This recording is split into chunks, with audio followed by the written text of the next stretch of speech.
Hello ನಮಸ್ಕಾರ, very good evening. ನೀವು ನೋಡ್ತಾ ಇದ್ದೀರಾ ರಾಜ್ ನ್ಯೂಸ್ ಕನ್ನಡ. ನಾನು ಶರತ್ ಹುಣಸೂರು. ವೀಕ್ಷಕರೇ, ಈ ಹೊತ್ತಿನ ಚದುರಂಗ ಡಿಬೇಟ್ ಕಾರ್ಯಕ್ರಮದ ಚರ್ಚಾ ವಿಷಯ RSS ವರ್ಸಸ್ ಖರ್ಗೆ ಅನ್ನುವಂತ ಸಿಚುವೇಶನ್ ಈಗ ಮತ್ತೊಮ್ಮೆ ರಿಪೀಟ್ ಆಗ್ತಾ ಇದೆ. ಯಾಕೆಂದ್ರೆ ಹೋಮ್ ಮಿನಿಸ್ಟರ್ ಆಗ್ತಾ ಇದ್ದಂತೆ ಮಲ್ಲಿಕಾರ್ಜುನ್ ಖರ್ಗೆ ಅವರು ವಾರ್ನಿಂಗ್ ಕೊಟ್ಟಂತೆ ಇದೆ.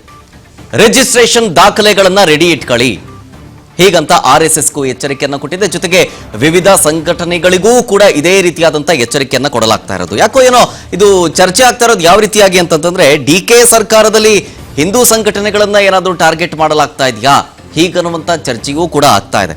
RSS ಅಂದ್ರೆ ಸಾಕು, ಯಾಕೋ ಖರ್ಗೆ ಅವರು ನಿಗಿ ಕೆಂಡ ಕಾರ್ತಿದಂತಿದೆ ಅನ್ನುವಂತ ಮಾತು. ಈ ಹಿಂದೆ ಶತಮಾನೋತ್ಸವ ಆಚರಿಸುವ ಸಂದರ್ಭದಲ್ಲಿ ನೀವು ಗಮನಿಸಬಹುದು, ಬ್ಯಾನ್ ಮಾಡಬೇಕು ಅನ್ನುವಂಥ ವಿಚಾರ ಮುನ್ನೆಲೆಗೆ ಬಂದಿತ್ತು. ಜೊತೆಗೆ ಚಿತ್ತಾಪುರದಲ್ಲಿ RSS ಪಥಸಂಚಲನವನ್ನ ಮಾಡಿ ಒಂದು ರೀತಿಯಾದಂತಹ ಮೆಸೇಜ್ ಕೂಡ ಪಾಸ್ ಮಾಡಿತ್ತು. ಆಗ್ಲೂ ಕೂಡ ಇದೇ ಸಿಚುವೇಶನ್, RSS ವರ್ಸಸ್ ಖರ್ಗೆ ಅನ್ನುವಂಥ ಸಿಚುವೇಶನ್ ನಿರ್ಮಾಣ ಆಗಿತ್ತು. ಈಗ ಯಾಕೋ ಮತ್ತೊಮ್ಮೆ ಅದೇ ರೀತಿಯ ಒಂದು ಸಂದರ್ಭ ಬಂದಂತೆ ಕಾಣಿಸ್ತಾ ಇದೆ. ಇದ್ರ ಬಗ್ಗೆನೇ ಚರ್ಚೆ ಮಾಡ್ತಾ ಹೋಗ್ತೀನಿ ಈ ಹೊತ್ತಿನ ಚದುರಂಗ ಡಿಬೇಟ್ ಕಾರ್ಯಕ್ರಮದಲ್ಲಿ. ಇದೆ ಈ ಹೊತ್ತಿನ ವಿಶೇಷ, RSS versus Kharge. Home minister Kharge ಅವರು ಹೇಳ್ತಾ ಇದ್ರು, ರಿಜಿಸ್ಟ್ರೇಷನ್ ದಾಖಲೆ ರೆಡಿ ಇಟ್ಕೊಳ್ಳಿ ಅಂತ RSSಗೆ ಎಚ್ಚರಿಕೆ ಕೊಟ್ಟರು. ಸಂಘದ ವಿರುದ್ಧ ಮತ್ತೆ ಪ್ರಿಯಾಂಕ್ ಖರ್ಗೆ ಸಮರ ಸಾರಿದಂತಿದೆ. ಈಗ ಮತ್ತೊಮ್ಮೆ RSSನ ಇತಿಹಾಸವನ್ನ ಕೆದಕ್ತಾ ಇದ್ದಾರೆ. ಪವರ್ ಸಿಗ್ತಾ ಇದ್ದಂತೆ ಹೋಮ್ ಮಿನಿಸ್ಟರ್ ವಾರ್ನಿಂಗ್ ಕೊಡ್ತಾ ಇದ್ದಾರೆ. DK ಸರ್ಕಾರದಲ್ಲಿ ಹಿಂದೂ ಸಂಘಟನೆಗಳನ್ನ ಟಾರ್ಗೆಟ್ ಮಾಡಲಾಗ್ತಾ ಇದೆಯಾ ಹೀಗನ್ನುವಂತ ಪ್ರಶ್ನೆಗೂ ಬರ್ತಾ ಇದೆ. RSS ಅಂದ್ರೆ ಸಾಕು, ಖರ್ಗೆ ಅವರು ಯಾಕೋ ನಿಗಿ ಕೆಂಡ ಕಾರ್ತಾರೆ ಅನ್ನುವಂತ ಮಾತುಗಳು ಕೇಳಿ ಬರ್ತಾ ಇದೆ. ಸಂಸ್ಕೃತಿಯ ಹೆಸರಲ್ಲಿ ದೌರ್ಜನ್ಯ ಎಸಗಿದ್ರೆ ಸುಮ್ಮನೆ ಇರೋದಿಲ್ಲ ಅನ್ನುವಂತ ವಾರ್ನಿಂಗ್ ಕೊಡ್ತಾ ಇದ್ದಾರೆ ಹೋಮ್ ಮಿನಿಸ್ಟರ್. ಜೊತೆಗೆ ದ್ವೇಷ ಹುಟ್ಟಿಸುವಂತಹ ಭಾಷಣಗಳನ್ನ ಮಾಡುವವರು ಅವರ ಮೇಲೂ ಕ್ರಮ ಆಗುತ್ತೆ. ಯಾವುದೇ ಸಂಘಟನೆ ಇರಲಿ, ಕಿರಿಕ್ ಮಾಡಿದ್ರೆ ಕ್ರಮ ಫಿಕ್ಸ್. ಸೈದ್ಧಾಂತಿಕ ಸಂಘರ್ಷದಲ್ಲಿ ಯಾರ ಕೈ ಮೇಲಾಗುತ್ತೆ ಹೀಗನ್ನುವಂತ ವಿಚಾರ. ಈಗ ಹೋಮ್ ಮಿನಿಸ್ಟರ್ ಈಗ ಆಲ್ರೆಡಿ ಖರ್ಗೆ ಅವರು ಹೇಳಿರೋ ವಿಚಾರ ಅಂದ್ರೆ, ಯಾವುದೇ ಸಂಘಟನೆ ಆಗಿರಲಿ ಕಿರಿಕ್ ಮಾಡೋದು. ಈಗ ಫಾರ್ ಎಕ್ಸಾಂಪಲ್ ಒಂದು ಪಬ್ಗೆ ಹೋಗೋದು, ಅಥವಾ ಕನ್ನಡ ಸಾಂಗ್ ವಿಚಾರಕ್ಕೆ, ಅಥವಾ ಹೆಣ್ಮಕ್ಳ ಬಟ್ಟೆ ವಿಚಾರಕ್ಕೆ, ಜೊತೆಗೆ ನೈತಿಕ ಪೊಲೀಸ್ ಗಿರಿಯನ್ನ ಮಾಡಿಬಿಡ್ತಾರೆ ಅನ್ನುವಂಥ ವಿಚಾರ. ಈ ರೀತಿಯಾದಂಥ ಸಂಘಟನೆಯ ಹೆಸರಲ್ಲಿ ದೌರ್ಜನ್ಯ ಎಸ್ಕೋರ ವಿರುದ್ಧ ಕ್ರಮ ಆಗುತ್ತೆ ಅನ್ನುವಂಥ ಮಾತಾಡಬೇಕಾದ್ರೆ RSSಗೂ ಕೂಡ ಎಚ್ಚರಿಕೆಯನ್ನ ಕೊಟ್ಟಿದ್ದು, ದಾಖಲೆಗಳನ್ನ ರೆಡಿ ಇಟ್ಕೊಳ್ಳಿ, ರಿಜಿಸ್ಟ್ರೇಷನ್ ಮಾಡಿಸ್ಕೊಳ್ಳಿ ಆದಷ್ಟು ಬೇಗ ಅಂತ. ಸೊ ಹಾಗಾಗಿ ಈ ಬೆಳವಣಿಗೆ ವಿಚಾರಕ್ಕೆ ಸಂಬಂಧಪಟ್ಟಂತೆ ಚರ್ಚೆ ಮಾಡ್ತಾ ಹೋಗ್ತೀನಿ. ಇವತ್ತಿನ ಸ್ಟುಡಿಯೋದಲ್ಲಿ ಜಾಯ್ನ್ ಆಗಿದ್ದಾರೆ ಶಿವಸೇನಾ ಕರ್ನಾಟಕ ವಕ್ತಾರರಾದಂಥ ಎಸ್ ಭಾಸ್ಕರ್ ಅವರು. ಸರ್, ಕಾರ್ಯಕ್ರಮಕ್ಕೆ ಸ್ವಾಗತ. ಹಾಗೆ JDSನ ವಕ್ತಾರರಾದಂಥ ನಾಗೇಂದ್ರ ಪಿ ಅವರು ಜಾಯ್ನ್ ಆಗಿದ್ದಾರೆ. ಸರ್, ಕಾರ್ಯಕ್ರಮಕ್ಕೆ ಸ್ವಾಗತ. ಹಾಗೆ ಮುಸ್ಲಿಂ ಮುಖಂಡರಾದಂಥ ಸಾದಿಕ್ ಪಾಷಾ ಅವರು ಜಾಯ್ನ್ ಆಗಿದ್ದಾರೆ. ಸರ್, ಕಾರ್ಯಕ್ರಮಕ್ಕೆ ಸ್ವಾಗತ. ಇನ್ನು ರಾಜಕೀಯ ವಿಶ್ಲೇಷಕರಾದಂಥ ಹನುಮೇಶ್ ಯಾವಗಲ್ ಅವರು ಜಾಯ್ನ್ ಆಗಿದ್ದಾರೆ. ಸರ್, ಕಾರ್ಯಕ್ರಮಕ್ಕೆ ಸ್ವಾಗತ.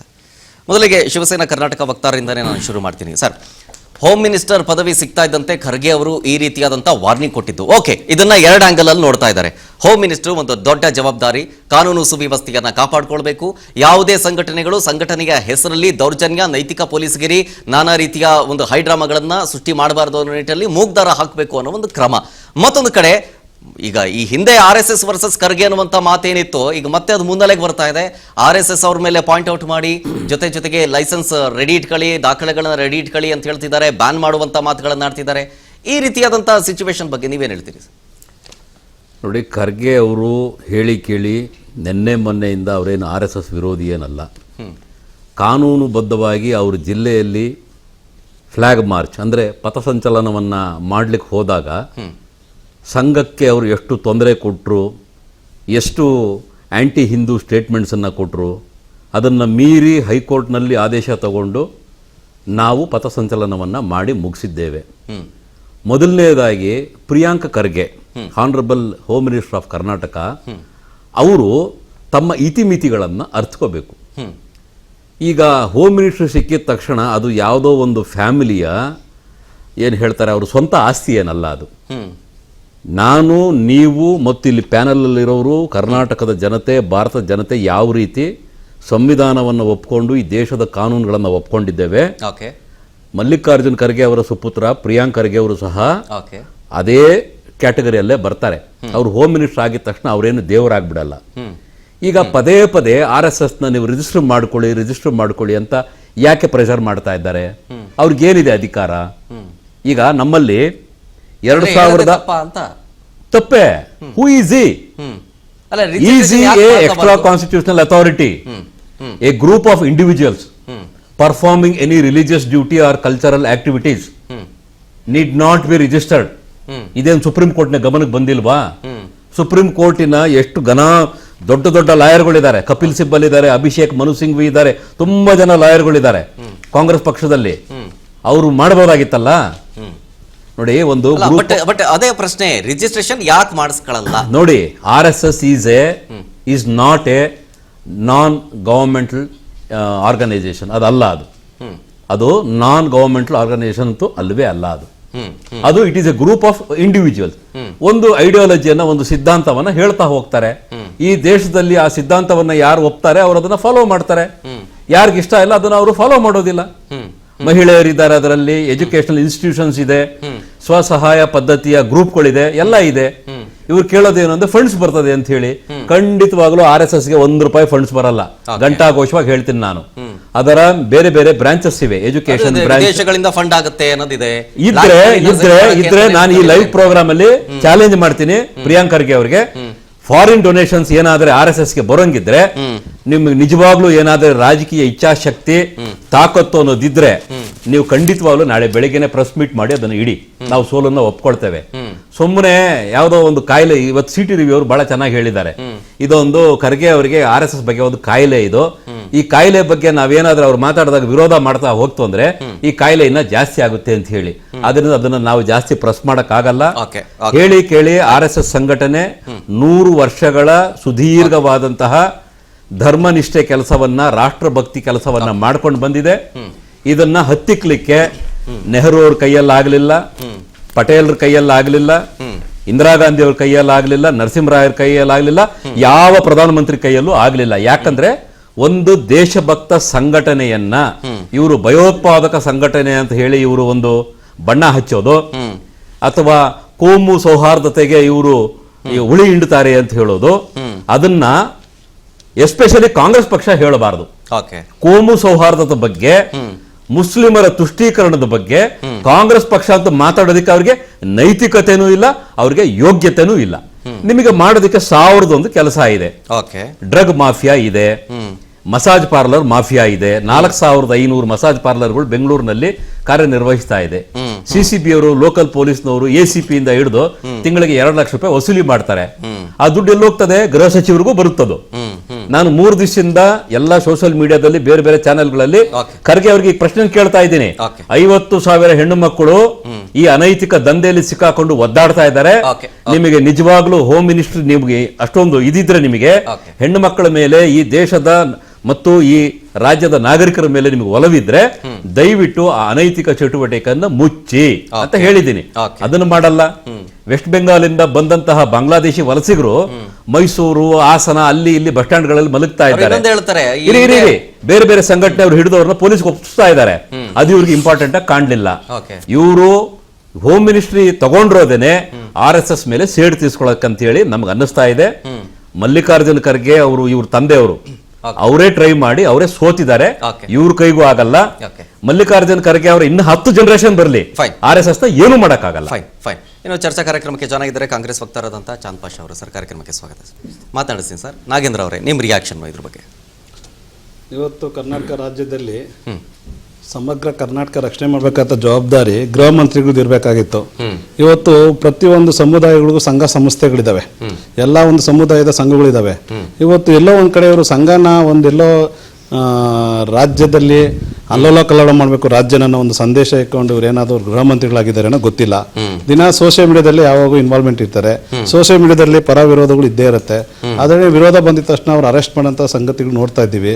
ಇವತ್ತು ನಮ್ಮ ಪ್ರಶ್ನೆ ಇರೋದು, ಗೃಹ ಮಂತ್ರಿಗಳು 7 ಕೋಟಿ ಜನಕ್ಕೆ ಇವರು ಗೃಹ ಮಂತ್ರಿಗಳು ಯಾವುದೋ ಒಂದು ಸಂಘನ ಟಾರ್ಗೆಟ್ ಮಾಡ್ಕೊಂಡು ಸಂಘದ ವಿಚಾರವಾಗಿ ಇವ್ರು ಮಾತಾಡ್ತಿರೋದು ಎಲ್ಲೋ ಒಂದ್ ಕಡೆ ಇವತ್ತು ಕರ್ನಾಟಕದ ಕನ್ನಡಿಗರಿಗೆಲ್ಗೋ ಒಂದ್ ಕಡೆ ಮಾಡ್ತಾರಂತ ದ್ರೋಹ ಅಂತ ಕಾಣಿಸ್ತಾ ಇದೆ.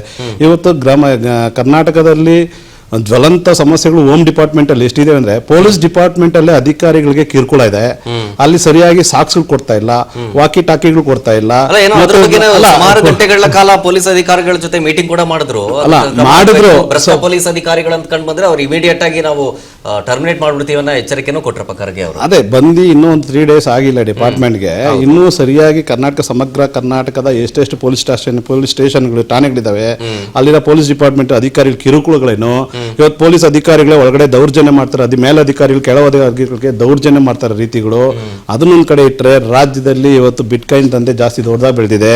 ಡ್ರಗ್ಸ್ ಮಾಫಿಯಾ ಇದೆ, ಕ್ರೈಮ್ ಕೇಸಸ್ಗಳಿದಾವೆ, ಮಹಿಳಾ ಮಿಸ್ಸಿಂಗ್ ಇದಾವೆ, ಮಕ್ಕಳ ರಕ್ಷಣೆಗಳಿಲ್ಲ, ಪೋಕ್ಸೋ ಕೇಸ್ಗಳು ಜಾಸ್ತಿ ಆಗ್ತಾ ಇದಾವೆ, ಬ್ಯಾಂಕ್ ದರೋಡೆಗಳಾಗ್ತಾ ಇದಾವೆ, ಅತ್ಯಾಚಾರಗಳಾಗ್ತಾ ಇದಾವೆ. ಈ ರೀತಿಯಾದ ಜ್ವಲಂತ ಸಮಸ್ಯೆಗಳು ಇವತ್ತು ಕಾಡ್ತಾ ಇದೆ. ಪ್ರತಿ ಕ್ಷಣ ಕೊಲೆಗಳಾಗ್ತಾ ಇದಾವೆ, ಪ್ರತಿ ಕ್ಷಣ ದರೋಡೆಗಳಾಗ್ತಾ ಇದೆ, ಕ್ರೈಮ್ ಕೇಸ್ಗಳಾಗ್ತಾ ಇದಾವೆ. ಇದ್ರ ಬಗ್ಗೆ ಇವರು ಜವಾಬ್ದಾರಿ ಸ್ಥಾನದಲ್ಲಿ ಕುತ್ಕೊಂಡು ಗೃಹ ಮಂತ್ರಿಗಳು ಇದ್ರ ಬಗ್ಗೆ ಏನಾದ್ರೂ ಒಂದು ತೀಕ್ಷ್ಣವಾದ ಕ್ರಮ ತಗೋಬೇಕಾಯ್ತು. ಇವ್ರು ಬಂದಿದ್ ನೋಡಿದ್ರೆ ಇವತ್ತು ಇವ್ರು ಸಾಕ್ಷಿ ಗುಡ್ಡಿಗಳೇನು ಇವ್ರು ಐಟಿ ಕಂಪನಿ ಇಲಾಖೆ ಮಿನಿಸ್ಟರ್ ಆಗಿದ್ರು, ಅಲ್ಲಿ ಏನೇನು ಸಾಕ್ಷಿಗಳು ಉಳಿಸಿದ್ದಾರೆ, ಎಷ್ಟು ಕಂಪ್ನಿಗಳು ತಂದು ಡೆವಲಪ್ಮೆಂಟ್ ಮಾಡಿದ್ದಾರೆ, ಎಷ್ಟು ಉದ್ಯೋಗಗಳು ಸೃಷ್ಟಿ ಮಾಡಿದ್ದಾರೆ, ಎಷ್ಟು ಇಂಟರ್ನ್ಯಾಷನಲ್ ಕಂಪ್ನಿಗಳು ತಂದು ಕರ್ನಾಟಕದಲ್ಲಿ ಡೆವಲಪ್ಮೆಂಟ್ ಮಾಡಿ ಉದ್ಯೋಗ ಸೃಷ್ಟಿ ಮಾಡಿ ಡೆವಲಪ್ಮೆಂಟ್ ಮಾಡಿದ್ದಾರೆ. ಏನು ಸಾಕ್ಷಿ ಗುಡ್ಡೆಗಳು ಇವ್ರದ್ದು ಐಟಿ ಇಲಾಖೆಯಲ್ಲಿ ಇದಾವೆ. ಅಲ್ಲಿ ಏನೂ ಇಲ್ಲದೆ ಜೀರೋ ಮಾಡಿ ಶೂನ್ಯ ಮಾಡಿ ಇವತ್ತು ಗೃಹ ಮಂತ್ರಿಗಳಾಗಿರೋದು ಎಲ್ಲೋ ಒಂದು ವಿರೋಧ ರಾಜಕಾರಣ ಇವತ್ತು ಕನ್ನಡಿಗರು ನಿಮ್ದಾಗ ಇರಬಾರ್ದು ಅನ್ನೋ ಒಂದು ಉದ್ದೇಶದಿಂದ ಎಲ್ಲ ರಾಜಕಾರಣ ಮಾಡ್ತಾ ಇದ್ದಾರೆ ಅನ್ನೋದು ಇವತ್ತು ಕಾಡ್ತಾ ಇದೆ ಸರ್. ಚಂದ್ ಪಾಷಾ ಸರ್, ನೀವೇನ್ ಹೇಳ್ತೀರಿ? ಒಂದ್ ಕಡೆ ಡಿಕೆ ಅಧಿಕಾರಕ್ಕೆ ಬಂದ ನಂತರ ಡಿಕೆ ಸರ್ಕಾರ ಹಿಂದೂ ಸಂಘಟನೆಗಳನ್ನ ಟಾರ್ಗೆಟ್ ಮಾಡ್ಕೊಂಡು ಬರ್ತಾ ಇದೆ ಅನ್ನುವಂತ ಮಾತಿನ ಜೊತೆಗೆ ಯಾಕೆ ಖರ್ಗೆ ಅವರು ಹೋಮ್ ಮಿನಿಸ್ಟರ್ ಗಿರಿ ತಗೊಂಡಿದ್ದೆ RSS ಅವ್ರನ್ನ ಹೆಂಗಾದ್ರೂ ಮಾಡಿ ಬ್ಯಾನ್ ಮಾಡ್ಬಿಡ್ಬೇಕು ಅನ್ನುವಂತ ವಿಚಾರವನ್ನ ಮೈಂಡ್ ಸೆಟ್ ಅಲ್ಲಿ ಇಟ್ಕೊಂಡು ಬಂದಂಗಿದೆ ಅನ್ನುವಂತ ಮಾತು ಬರ್ತಿದೆ. ಈ ಚರ್ಚೆ ವಿಚಾರ RSS ಸಂಸ್ಥೆ ಯಾಕೆ ನೋಂದಣಿ ಆಗಲಿಲ್ಲ ಅನ್ನೋದು. ಓಕೆ, ಇದ್ರ ಮಧ್ಯೆ ಹಿಂದೂ ಮುಸ್ಲಿಮ್ಸ್ ಅನ್ನೋದು ಬರಲೇಬಾರದು. ಓಕೆ, ಯಾಕಂದ್ರೆ ಇದು ಹಿಂದೂ ಮುಸ್ಲಿಮ್ಸ್ ಅಂತ ಚರ್ಚೆ ಮಾಡುವಂತ ವಿಚಾರ ಅಲ್ಲ. ರಾಜ್ಯದಲ್ಲಾಗ್ಲಿ ದೇಶದಲ್ಲಾಗ್ಲಿ ಯಾವುದೇ ಸಂಘ ಸಂಸ್ಥೆ ಆಗಲಿ ಅದಕ್ಕೊಂದು ಮಾನದಂಡ ರಿಜಿಸ್ಟ್ರೇಷನ್ ಅನ್ನೋದು. ಆ ರಿಜಿಸ್ಟ್ರೇಷನ್ ಜನಸಾಮಾನ್ಯರಿಗೆ ಒಂದು ನ್ಯಾಯ, ಇವ್ರಿಗೊಂದು ನ್ಯಾಯನ ಅನ್ನೋದು ಪ್ರಶ್ನೆ. ಇದ್ರ ಬಗ್ಗೆ ಚರ್ಚೆ ಆಗಬೇಕು. ರಾಜ್ಯದ ಜನ ನೋಡ್ತಾ ಇದ್ದಾರೆ, ಅವ್ರಿಗೆ ಏನು ಸತ್ಯ ಇದೆಯೋ ಅದನ್ನ ತಿಳಿಸ್ಬೇಕು. ನಮ್ಮ ಗೃಹ ಸಚಿವರು ಈ ಮಾತನ್ನ ಯಾಕೆ ಹೇಳಿದಾರೆ, ಬರೀ RSS ಒಂದನ್ನು ಉದ್ದೇಶಿಸಿ ಹೇಳಿಲ್ಲ. ಇದು ನಮ್ಮ ಸ್ನೇಹಿತರು ಹೇಳ್ತಾ ಇದ್ರು, ಅವ್ರಿಗೆ ಮಾಡಕ್ಕೆ ಬೇಕಾದಷ್ಟು ಕೆಲಸ ಇದೆ, ಶಾಂತಿ ಸುವ್ಯವಸ್ಥೆ ಮುಖ್ಯ ಅಂತೇಳಿ. ಆ ಶಾಂತಿ ಸುವ್ಯವಸ್ಥೆಯ ಒಂದು ಭಾಗ ಆ ಕೆಡಬಾರದು ಅನ್ನೋದಕ್ಕೆ ಇವರು ಪ್ರತಿಯೊಂದು ಸಂಘ ಸಂಸ್ಥೆಯು ಒಂದು ರಿಜಿಸ್ಟ್ರೇಷನ್ ವಿಚಾರದಲ್ಲಿ ಬರಬೇಕು ಅಂತ. ನಾಳೆ ದಿನ ನಾನೇ ಒಂದು ಸಂಘ ಸಂಸ್ಥೆ ಯಾವುದನ್ನು ನೋಂದಣಿ ಮಾಡಿರೋದಿಲ್ಲ, ಯಾವ್ದಾದ್ರು ಸಂದರ್ಭದಲ್ಲಿ ಯಾವ್ದಾದ್ರು ಒಂದು ಅಹಿತಕರ ಘಟನೆ ನಡೀತು, ಯಾರನ್ನು ಹೋಗಿ ಕೇಳೋದು? ಅದೊಂದು ರಿಜಿಸ್ಟ್ರೇಷನ್ ಅಂತಿದ್ರೆ ಅದರ ಸಂಸ್ಥಾಪಕ ಯಾರು, ಅದರ ಸದಸ್ಯರು ಯಾರು ಅನ್ನೋದೆಲ್ಲ ಬರುತ್ತೆ. ಅಲ್ದಿರ ಈ RSS ಅನ್ನೋ ಒಂದು ಸಂಸ್ಥೆ ಇದೆಯಲ್ಲ, 1925ರಲ್ಲಿ ಪ್ರಾರಂಭವಾದಂತ ಸಂಸ್ಥೆ, ಬರೀ ಒಂದು ರಿಜಿಸ್ಟ್ರೇಷನ್ಗೆ ಯಾಕೆ ಭಯ? ಆಯ್ತಪ್ಪ, ಅವತ್ತಿಂದ ಮಾಡಿಲ್ಲ, ಒಪ್ಕೊಳ್ಳೋಣ. ಇವತ್ತು ಮಾಡೋದ್ರಲ್ಲಿ ಸಮಸ್ಯೆ ಏನಿದೆ ನನಗೆ ಅರ್ಥ ಆಗ್ತಾ ಇಲ್ಲ. ಈಗ ನಮ್ಮ ಸ್ನೇಹಿತರಲ್ಲಿ ಇದ್ದಾರೆ, ಇವರು ಒಂದು ಸಾಮಾನ್ಯ ಒಂದು ಅಂಗಡಿ ತೆಗಿಬೇಕಾದ್ರೆ ಒಂದು ಲೈಸೆನ್ಸ್ ಅನ್ನೋ ರಿಜಿಸ್ಟ್ರೇಷನ್ ಬೇಕು. ಆಯ್ತಾ? ಇವರು ಒಂದು ಮಾತು ಹೇಳಿದ್ರು, ಯಾವುದೇ ನಾವು ಸರ್ಕಾರದಿಂದ ಏನನ್ನು ಸಹಾಯ ಪಡೆದೇ ಇರೋದು ಅದನ್ನ ಮಾಡೋ ಅವಶ್ಯಕತೆ ಇಲ್ಲ ಅಂತ ಹೇಳಿದ್ರು. ನಿಮ್ಮ 2 ಅಂಗಸಂಸ್ಥೆಗಳಿವೆ, ವಿದ್ಯಾಭಾರತಿ ಮತ್ತೆ ಸೇವಾ ಭಾರತಿ ಅಂತ. ಇವು 1977-78ರಲ್ಲಿ ವಿದ್ಯಾಭಾರತಿ ಸಂಸ್ಥೆ ಪ್ರಾರಂಭ ಆಗುತ್ತೆ. 12,000ಕ್ಕೂ ಹೆಚ್ಚು ಖಾಸಗಿ ಶಾಲೆಗಳನ್ನ ನಡೆಸ್ತಾರೆ ಇವರು. 1.5 ಲಕ್ಷ ಉಪಾಧ್ಯಾಯರಿಗಿಂತ ಜಾಸ್ತಿ ಇದ್ದಾರೆ. 680 ಜಿಲ್ಲೆಗಳಲ್ಲಿ ಇವರು ಕಾರ್ಯನಿರ್ವಹಿಸ್ತಾರೆ. 33 ಲಕ್ಷ ವಿದ್ಯಾರ್ಥಿಗಳಿದ್ದಾರೆ. 35,000 ರೂಪಾಯಿ ವರೆಗೂ ಫೀಸ್ ತಗೊಳ್ತಾರೆ. ಈ ಫೀಸ್ ತಗೊಳ್ಳಂತ ಶಾಲೆಗಳಲ್ಲಿ ದುಡ್ಡು ಕಾಸು ಏನು ಹರಿದಾಡೋದೇ ಇಲ್ವೇ? ಕಾನೂನಿನ ಚೌಕಟ್ಟಲ್ಲಿ ಕಾನೂನು ಎಲ್ರಿಗೂ ಒಂದೇ ತಾನೆ. ಆಮೇಲೆ ನಾವು ಸರ್ಕಾರದಿಂದ ಯಾವುದನ್ನು ಸಹಾಯ ಪಡೆದಿಲ್ಲ ಅಂತ ಹೇಳ್ತೀರಿ, ದಾಖಲೆಗಳಿವೆ. ಸರ್ಕಾರದಿಂದ ಈ ನಿಮ್ಮ ಅಂಗಸಂಸ್ಥೆಗಳು ನಡೆಸೋದಕ್ಕೆ ಜಮೀನನ್ನ ಮಂಜೂರು ಮಾಡ್ಕೊಂಡಿದ್ದೀರಿ. ಸರ್ಕಾರದಿಂದ ನಿಮಗೆ ಎಲ್ಲ ಸವಲತ್ತುಗಳು, ಒಂದು ರಿಜಿಸ್ಟ್ರೇಷನ್, ಅದರಲ್ಲಿ ಏನು ಕೊಳ್ಳೆ ಹೋಗುವಂತದ್ದು ಏನಿಲ್ಲ, ಚರ್ಚೆ ಮಾಡೋ ವಿಚಾರನೇ ಅಲ್ಲ, ಎಲ್ಲರಂತೆ ನಾವು. ಸಾದಿಕ್ ಪಾಷಾ ಅವರೇ, ನೀವೇನು ಹೇಳ್ತೀರಿ? ಫಸ್ಟ್ ಒಂದು ನಾನು ಮಾತು ಹೇಳ್ತೀನಿ. ನಮಸ್ತೆ ಸದಾ ವಸ್ತಲ ಮಾತೃಭೂಮಿ, ಈ ಶಬ್ದ ಬಂದು DK ಶಿವಕುಮಾರ್ ಅವರು ವಿಧಾನಸೌಧದಲ್ಲಿ ಹೇಳಿದ್ರಲ್ಲ. DK ಶಿವಕುಮಾರ್ ಮತ್ತೆ ಖಾರ್ಗೆ ಹ್ಮ್ ಖಾರ್ಗೆ ಬ್ಯಾನ್ ಮಾಡಬೇಕು, DK ಶಿವಕುಮಾರ್ RSS ಇರ್ಬೇಕಂತ. ಹ್ಮ್ ಫಸ್ಟ್ ಇವ್ರು ಒಳಗಡೆ ಬ್ಯಾನ್ ಮಾಡ್ಬೇಕಾ ಇರ್ಬೇಕಾ ತೀರ್ಮಾನ ಅದು ಮಾಡ್ಕೊಳ್ಳಿ. ಹ್ಮ್ ಹ್ಮ್ ಫಸ್ಟ್ ಅದು ಮಾಡ್ಕೊಳ್ಳಿ. ಅವ್ರವ್ರಲ್ಲೇ CM ಓಕೆ ಓಕೆ CM ಆದ್ರೆ RSS ಇಂದಾನೆ ಬಂದಿರೋದು CM ಅವರು ನೋಡಿ RSS ಅಂದ್ರೆ ಲೈಕ್ ಮಾಡ್ತಾರೆ, RSS ಅಂದ್ರೆ ಅವ್ರಿಗೆ ತುಂಬಾ ಇದು. ಆದ್ರೆ ಇವರು ಖಾರ್ಗೆ ಅವ್ರಿಗೆ RSS ಅಂದ್ರೆ ಇದಿದೆ. ಫಸ್ಟ್ ಈ ಕಾಂಗ್ರೆಸ್ ಒಳಗಡೆ ಏನ್ ತೀರ್ಮಾನ ಮಾಡ್ಕೋಬೇಕಾ ಅಂತ ಅವರು ಕನ್ಫ್ಯೂಸ್ ಇದ್ದಾರೆ. ಬ್ಯಾನ್ ಮಾಡ್ಬೇಕಾ ಮಾಡ್ಬಾರ್ದ ಏನ್ ಮಾಡ್ಬೇಕು ಅಂತ. ಈಗ ನಮ್ಮ ಸ್ನೇಹಿತರು ಒಂದು ಮಾತು ಹೇಳಿದ್ರು, ಈ RSS ಶಾಖೆಗಳು ಇದೆಲ್ಲ ಎಷ್ಟೋ ಇದು ನಡೆಸ್ತಾ ಇದ್ದಾರೆ, ಎಷ್ಟು ಜಮೀನ್ಗಳು ಶಾಂಕ್ಷನ್ ಮಾಡಿದ್ದಾರೆ. ಆ ಸಂಸ್ಥೆ RSS ಬಂದು ರಿಜಿಸ್ಟರ್ ಇಲ್ಲ. ಗೌರ್ಮೆಂಟ್ ಅವರೆಲ್ಲ ಏನಕ್ಕೆ ಜಮೀನ್ಗಳು ಗೌರ್ಮೆಂಟ್ ಜಮೀನ್ ಅವ್ರು ಕೊಡ್ತಾರೆ, ಅದು ಒಂದು. ಅದ್ ನೋಡಿ ಈಗ ಏನಂದ್ರೆ ಈಗ RSS ಏನಂದ್ರೆ ಮುಸಲ್ಮಾನರಿಗೆ ತೋರ್ಸಕ್ಕೆ ಒಂದು ದೊಡ್ಡ ಮಿಸೈಲ್ ತರ ಆಗ್ಬಿಟ್ಟಿದೆ. ಮುಸಲ್ಮಾನರು ಭಯ ತೋರಿಸಿ ಒಂದು RSS VHP ಬಜರಂಗ್ ದಳ ಎಲ್ಲಾ ಸಮುದಾಯದಲ್ಲೂ ಸಂಘಟನೆ ಸಂಘ ಅಂತ ಇರುತ್ತೆ. ಈಗ ನಿಮ್ಮಲ್ಲಿರುವಂತ ಸಂಘಟನೆಗಳು ಎಲ್ಲದಕ್ಕೂ ಲೈಸೆನ್ಸ್ ಇದೆಯಾ? ಇದೆ, ಎಲ್ಲ ಇದೆ, ಎಲ್ಲ ಇದೆ, ಟೋಟಲ್ ನಮ್ಮ ಇದಕ್ಕೆ ಇದೆ. ನೋಡಿ ನಮಗೆ RSS ನಿಂದ ಮುಸಲ್ಮಾನರಿಗೆ ಏನ್ ತೊಂದರೆ ಇಲ್ಲ. ಮುಸಲ್ಮಾನರಿಗೆ ಭಯ ಈಗ ತೋರಿಸ್ಬೇಡಿ, ನೀವು ಗೊತ್ತಾಗಿದೆ ಏನು ಸತ್ಯ ಅಂತ, ಏನು ಗೇಮ್ ಮಾಡ್ತಾ ಇದಾರೆ ಅಂತ ಗೊತ್ತಾಗಿದೆ. ಈಗ ಇದು ಪ್ರೂಫ್ ಕೊಟ್ಬಿಟ್ರೆ, ಈಗ ಬಂದಿದ ತಕ್ಷಣನೇ ಪ್ರೂಫ್ ಕೊಟ್ಬಿಟ್ರೆ ಮುಸಲ್ಮಾನ್ ಮೇಲೆ ಎಷ್ಟು ಅನ್ಯಾಯ ಆಗ್ತಾ ಇದೆ ಅಂತ. RSS ಆಗ್ಲಿ, BJP ಆಗ್ಲಿ, VHP ಬಜರಂಗ್ ದಳ ಅವರೆಲ್ಲ ಹೇಳ್ತಾರೆ ನಾವು ಮುಸಲ್ಮಾನರಿಗೆ ಏನು ಇದೇನೆ ಕೊಡಲ್ಲ ನಾವು ಅಂತ. ಇವ್ರು ಏನ್ ಮಾಡ್ತಾ ಇದ್ದಾರೆ, ಅವ್ರದ್ದು RSS ಲಾಬಿ ಇದ್ದಿದ್ದೆಲ್ಲ ಇವರು ತಂದು ನಮ್ಮನ್ನು ನೋಡಿ ಒಂದು ಮೂರ್ಖ ಮಾಡ್ತಾ ಇದ್ದಾರೆ ಮುಸಲ್ಮಾನರಿಗೆ.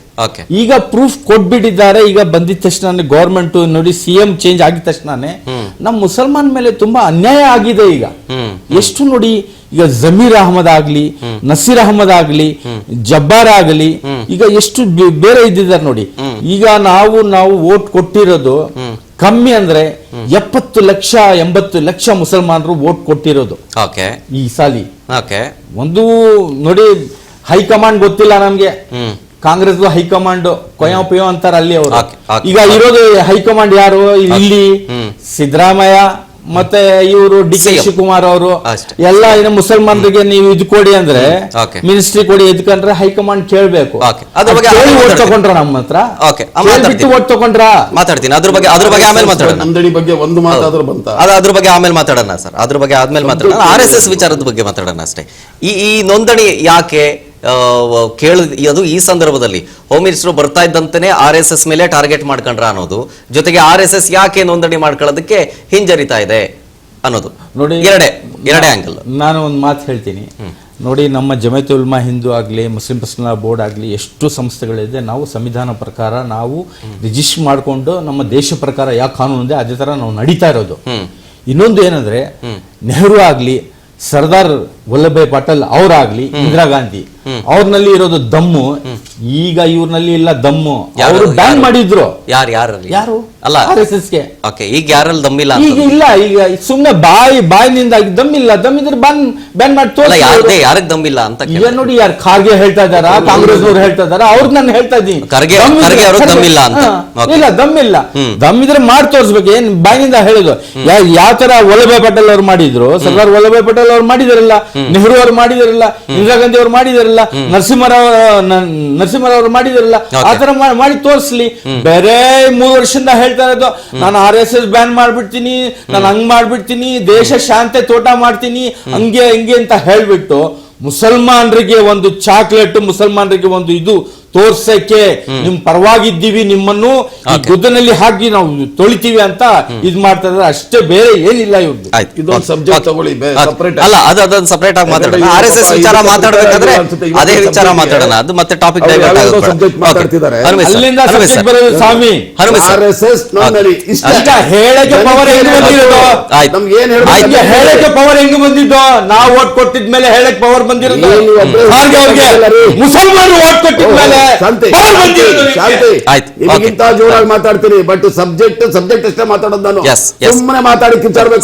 ಸಬ್ಜೆಕ್ಟ್ ಒಳಗಡೆ ಇರೋಣ. ಸಬ್ಜೆಕ್ಟ್ ನೀವು ಓದ್ಕೊಂಡು ಬರ್ತೀರಾ, ಇದೇ ಹೇಳ್ಬೇಕು, ಸಾದಿಕ್ ಇದೇ ಹೇಳ್ಬೇಕು ಅಂತ. ಅವರೇ ಟಾಪಿಕ್ ಒಳಗಡೆ ಇರೋಣ.